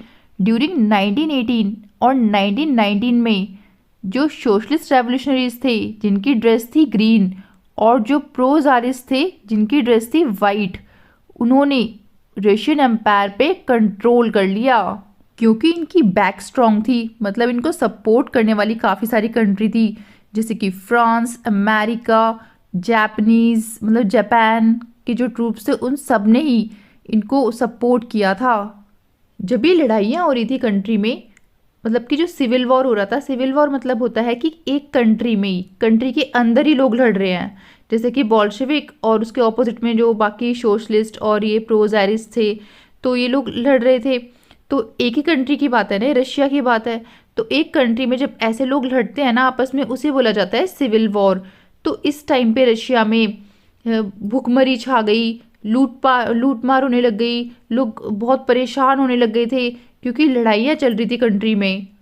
सपोर्टर्स ऑफ प्राइवेट प्रॉपर्टी, जो प्राइवेट प्रॉपर्टी को सपोर्ट कर रहे थे, जो वाइट लोग थे, ज़ारिस्ट थे, वो यही चाहते थे कि पीजेंट से उन्हें उनका लैंड मिल जाए वापस जो फार्मर्स ने लिया है, जो बोल्शेविक ने दिलवाया था पीजेंट को कि तुम लोग और लोगों से ले सकते हो लैंड, सबको इक्वली डिस्ट्रीब्यूट होगा। तो अब ये लोग वापस आ गए और बोलने लगे कि पीजेंट हमारा पूरा लैंड दो। अब जब ये लैंड देने लगे तो पीजेंट को आया गुस्सा, फार्मर्स को गुस्सा आया कि ये तो गलत हो रहा है। तो इस वजह से जो नॉन बोल्शेविक लोग थे ना, उनका सपोर्ट करना ख़त्म कर दिया बाकी लोगों ने, जैसे पीजेंट, फार्मर्स। तो उन्होंने बोला कि यार ये तो हमारे अगेंस्ट ही लड़ाई लड़ रहे हैं तो हम इनको सपोर्ट क्यों करें। तो 1920 में बोल्शेविक दोबारा से आ गए और उन्होंने पूरे रशियन एम्पायर पे कंट्रोल कर लिया पहले की तरह। बोल्शेविक इसलिए जीत गए थे क्योंकि इनका सपोर्ट किया था नॉन रशियन नेशनलिस्ट ने और मुस्लिम जिहादिस्ट ने। अब जो बोल्शेविक थे वो अलग अलग जगह के जितने भी बोल्शेविक थे सबकी अलग अलग थिंकिंग थी। जैसे कि सेंट्रल एशिया में जो थे वो लोगों पे अत्याचार करते थे, लेकिन जो रशिया में थे वो सही थे। तो इस तरीके से ना अलग अलग बोल्शेविक की भी थिंकिंग थी। तो इस वजह से वो कहीं जीत रहे थे, कहीं हार रहे थे। लोग भी कंफ्यूज थे कि क्या बोल्शेविक ठीक है या नहीं ठीक है। तो इन लोगों को, मतलब लोगों को भी काफ़ी कन्फ्यूज़न थी इस चीज़ को लेके। काफ़ी सारी और कंट्रीज़ रशिया को सपोर्ट करने लगी और उनके साथ ही इन्वॉल्व हो गई, सोवियत यूनियन बना लिया। पहले ना रशिया बहुत बड़ा था लेकिन अब ना छोटा हो गया है क्योंकि काफ़ी सारे जो स्टेट है, जो कंट्रीज थी वो अलग हो चुकी है रशिया से। बाकी कंट्री जो रशिया के साथ कंबाइन हो गई थी ये बोल्शेविक ने ही की थी और रशिया एम्पायर बहुत ही बड़ा हो गया था दिसंबर 1922 में। लेकिन काफ़ी सारी चीज़ें बोल्शेविक की वजह से ख़राब भी हो गई थी क्योंकि इसने फोर्स किया था लोकल गवर्नमेंट को कि नोमैडिज्म को डिस्करेज किया जाए, हटाया जाए। नोमैडिज्म होते हैं एक तरीके से जो लोग घूमते रहते हैं, जैसे आपने देखा होगा पहाड़ों में बकरियां लेके घूमते रहते हैं, उनका एक जगह कोई फिक्स नहीं होता रहने का। तो इन लोगों को ना कहा था कि तुम एक जगह फिक्स रहो, फोर्स किया इनको कि तुम्हें एक जगह ही रहना है। तो इस वजह से बोल्शेविक को डिसलाइक करने लगे लोग। Making a socialist society, civil war के टाइम पे जो बोल्शेविक थे वो ये चाहते थे कि जो इंडस्ट्री है, बैंक है, उसे नेशनलाइज किया जाए और जो पीजेंट है उनको लैंड मिलना चाहिए पूरा, मतलब जो भी नोबल है उनका लैंड लेकर और पीजेंट को दें। ये था कि सबको इक्वल लैंड मिलना चाहिए जिससे कि सब लोग अच्छे से काम कर सके। तो बोल्शेविक ये कहते थे कि सब लोग कलेक्टिव होकर काम करेंगे तो ही अच्छे से काम होगा।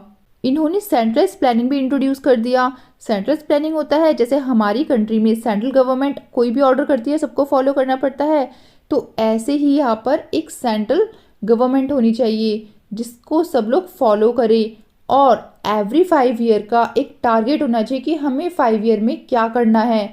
तो ये पूरे प्लान्स होते थे, इन्हें बोला जाता था 5 ईयर प्लान, मतलब कि 5 ईयर के लिए क्या क्या प्लान, क्या क्या हमें आगे फ्यूचर में करना है, किस सेक्टर में कितना करना है, तो उसकी प्लानिंग पहले ही हो जानी चाहिए जिससे कि 5 ईयर तक वो फॉलो हो सके।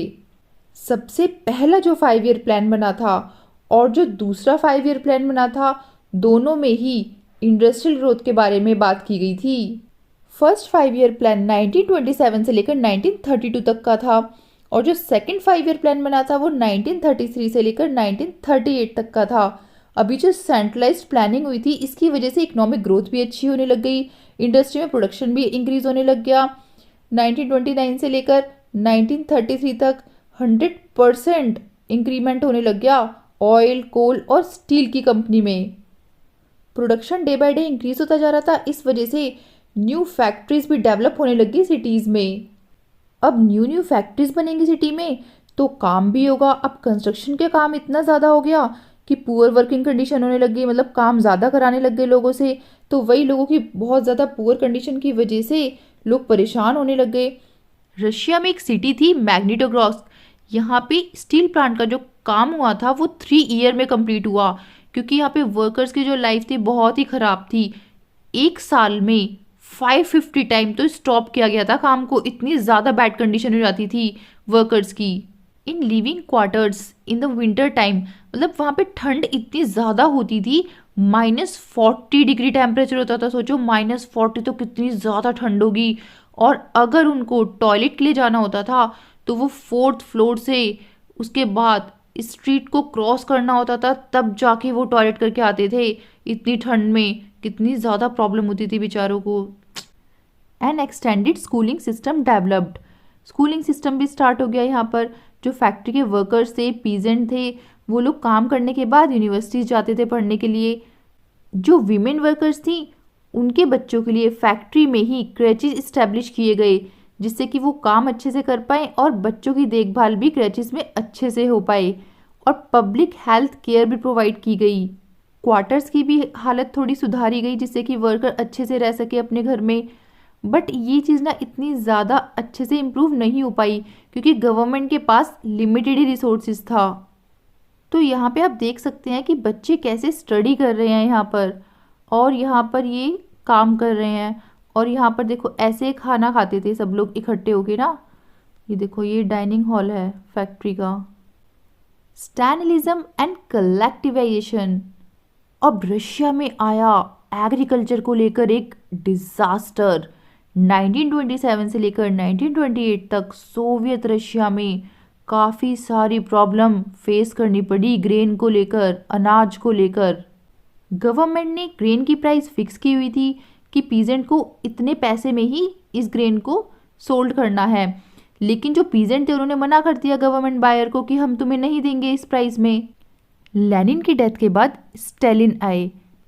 स्टालिन ने इंट्रोड्यूस किया फर्म इमरजेंसी मेजर्स, क्योंकि इनको ये लग रहा था कि जो रिच पीजेंट है और जो ट्रेडर्स हैं विलेज वाले एरिया में, वो लोग जमाखोरी कर रहे हैं इसकी ग्रेन की, क्योंकि ये चाहते हैं कि जब ग्रेन की शॉर्टेज होगी तब फिर हम इसे हायर प्राइस में बेचेंगे। तो इनको ऐसा लगा था, तो इस चीज़ को स्टॉप करने के लिए इन्होंने कुछ मेजर्स लिए, इमरजेंसी मेजर्स। 1928 में इन्होंने पार्टी के मेंबर से बोला कि जाओ और देख कर आओ, जहाँ जहाँ भी सबसे ज़्यादा ग्रेन होता है वहाँ पे तुम्हें देख कर आना है कि क्या सच में ग्रेन ख़त्म हो गया है या फिर ये झूठ मूठ कर ड्रामा कर रहे हैं। कुलाक्स पे रेड मार कर आओ।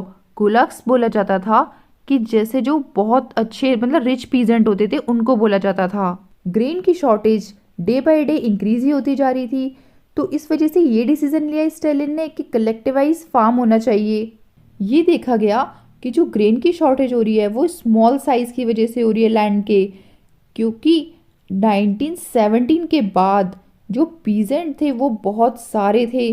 अब इतने सारे पीजेंट हैं तो जो बड़ा लैंड था वो भी अगर जब पार्टीशन हुआ, मतलब डिवाइड करके सभी पीजेंट को दिया, तो वो लैंड भी छोटा पड़ गया। मतलब बस इतना ही लैंड था पीजेंट के लिए कि वो अपना खाना मतलब अपना गुजारा कर पाए, इतना ही खाना ग्रो कर पाए फार्म पे।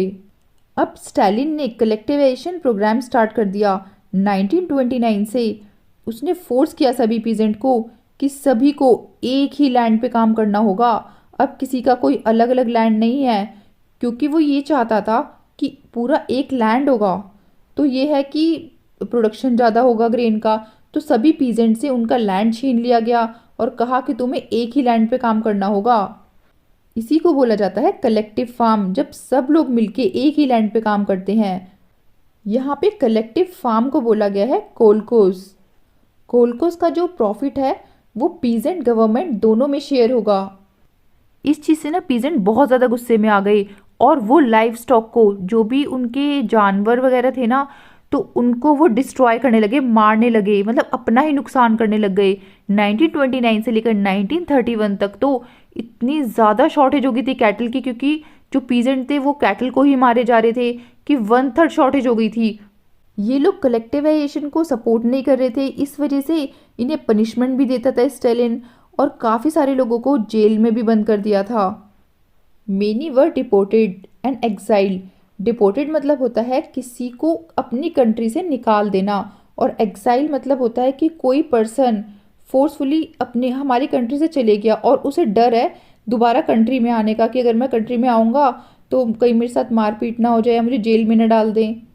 तो ये सारे काम होते थे उन पीजेंट के साथ जो कलेक्टिवेशन को सपोर्ट नहीं करते थे। इन सब चीज़ों को देखने के बाद पीजेंट ने बोला कि देखो, हम कोई सोशलिज्म के अगेंस्ट नहीं है, लेकिन हम रिच भी तो नहीं है, तो हम लोगों को तो हमारा लैंड चाहिए होगा ना, हमें तो अपनी रोजी रोटी चलानी है। तो फिर स्टालिन ने सोचा कि अरे हाँ, बात तो सही है, अगर ये लोग एक हो गए तो ये लोग मुझे हरा सकते हैं। तो स्टालिन ने कहा कि ठीक है, तुम अपना इंडिपेंडेंट कल्टीवेशन कर लो, अपने लैंड पे कल्टीवेशन कर लो जो तुम्हारा छोटा सा लैंड है। लेकिन इसने कोई सपोर्ट नहीं दिया उन लोगों को, मतलब कोई सिंपैथी नहीं थी गवर्नमेंट की साइड से इन लोगों के लिए। कलेक्टिवाइजेशन से प्रोडक्शन तो एकदम इंक्रीज हुआ नहीं, बैड हार्वेस्ट हुआ 1930 से लेकर 1933 तक। इस वजह से फैमिन हो गया पूरी कंट्री में और 4 मिलियन पीपल की डेथ हो गई। इस फिगर में आप देख सकते हैं कैसे कलेक्टिवेशन होता था, मतलब सारे पीजेंट एक होकर कैसे काम करते थे। स्टालिन की पार्टी में ही काफ़ी लोग क्रिटिसाइज भी करते थे कि स्टालिन ठीक नहीं कर रहा है, तो स्टालिन ऐसे लोगों को काफ़ी ज़्यादा पनिशमेंट देता था। प्रिजन मतलब कि उन्हें जेल में बंद कर देता था या फिर लेबर कैंप में, मतलब लेबर कैंप मतलब बहुत ज़्यादा काम करवाया जाता था उनसे। तो 2 मिलियन लोगों के साथ ऐसा किया था 1939 में। मतलब कि बस ये समझ लो कि अगर किसी ने स्टालिन के अगेंस्ट बोला तो उसे पनिशमेंट मिलनी ही मिलनी है। The global influence of the Russian revolution and the USSR। पूरे वर्ल्ड पे रशियन रेवोल्यूशन और USSR का बहुत ज़्यादा इफेक्ट पड़ा था। यूरोप की जो सोशलिस्ट पार्टी थी वो बोल्शेविक की पार्टी से पूरा एग्री नहीं थी, मतलब फुली एग्री नहीं थी। तो उस टाइम पर जो कम्युनिस्ट पार्टी थी वो बहुत फेमस हो रही थी पूरे वर्ल्ड में। जैसे कि यहाँ पर एक बताया गया है, जो ब्रिटेन में एक कम्युनिस्ट पार्टी थी जिसका नाम था communist party of great Britain. Bolshevik ने एनकरेज किया काफ़ी सारे कॉलोनियल पीपल्स को, जैसे कि अलग अलग कंट्री में जो देश गुलाम था किसी और कंट्री का, तो जो गुलाम देश था उसे इन्होंने बोला कि तुम लोग गुलाम क्यों हो रहे हो, तुम लोग इकट्ठे हो, एक पूरा ग्रुप बनाओ और इन लोगों से लड़ो और इन लोगों को अपनी कंट्री से हटाओ इन लोगों को, इन लोगों ने कब्जा कर रखा है तुम्हारी कंट्री पे। जैसे कि एग्जाम्पल बताती हूँ इंडिया को गुलाम बनाया था यूरोप ने, तो यूरोप की जितनी भी कंट्रीज थी वो कब्जा करे बैठी थी इंडिया पे। तो बोल्शेविक इंडिया के लोगों को समझाते थे कि तुम क्यों गुलाम बने हुए हो, तुम अपना ग्रुप बनाओ और इन लोगों से लड़ो और इनको अपने देश से, अपनी कंट्री से निकाल फेंको। काफ़ी सारे नॉन रशियन ने भी conference of the peoples of the east में पार्टिसिपेट लिया और बोल्शेविक फाउंडेड कॉमिंटर्न एक इंटरनेशनल यूनियन थी प्रो बोल्शेविक सोशलिस्ट पार्टीज़ की, तो उसमें भी काफ़ी सारे लोगों ने पार्टिसिपेट किया था। इन लोगों को फैसिलिटी भी मिलती थी एजुकेशन की कि तुम्हें पढ़ने को मिलेगा यूएसएसआर कम्युनिस्ट यूनिवर्सिटी में। सेकेंड वर्ल्ड वॉर जब स्टार्ट हुआ था तो उस टाइम तक सोशलिज्म काफ़ी ज़्यादा फैल चुका था पूरे वर्ल्ड में। बाय द 1950s, मतलब अगर देखा जाए तो 1950s में कि जो रशियन रेवोल्यूशन हुआ था वो क्यों हुआ था, क्योंकि ज़ार की जो पावर थी वो हटानी थी, किंग का रूल हटाना था।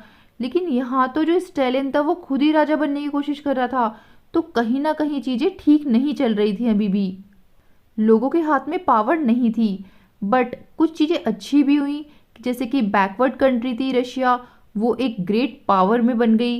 मतलब बहुत सारी इम्प्रूवमेंट भी हुई थी वहाँ पे इंडस्ट्री, एग्रीकल्चर को लेके। बट एसेंशियल फ्रीडम्स नहीं थी सिटीजन्स को, उन्हें फोर्सफुली काम करवाया जाता था हर चीज़ को लेके। By the end of 20th century, मतलब 20th सेंचुरी के एंड में आते आते ना यूएसएसआर में सोशलिस्ट आइडियाज़ नहीं रह गए थे, क्योंकि सोशलिस्ट आइडिया में तो होता है कि पीपल अपने मतलब इंजॉय कर सके, उन्हें रिस्पेक्ट मिल सके, तो ऐसा कुछ हो ही नहीं रहा था। यहाँ पे तो बस एक ही पर्सन का रूल था, स्टालिन का, और वो भी लोगों को टॉर्चर कर रहा था। But in each country the ideas of socialism were read through in a variety of different ways. लेकिन ईच कंट्री में, मतलब हर एक कंट्री में सोशलिज्म के आइडिया को अलग अलग तरीके से फैलाया जा रहा था। इंडिया का रशियन रेवोल्यूशन पे क्या इफेक्ट पड़ा? मिड 1920s में इंडिया में कम्युनिस्ट पार्टी फॉर्म हुई थी। यहाँ पर काफ़ी सारे पॉलिटिकल जो इंडियन पॉलिटिकल मेंबर्स थे उन्होंने भी काफ़ी कुछ सीखा इससे, जैसे कि जवाहरलाल नेहरू और रविंद्रनाथ टैगोर, ये भी सोवियत सोशलिज्म को सपोर्ट करते थे और इनके बारे में इन्होंने लिखा भी था। ये थी इस चैप्टर की story. If you have any doubt, right it down in the comment section and please like and subscribe my video and share with your friends. Thank you.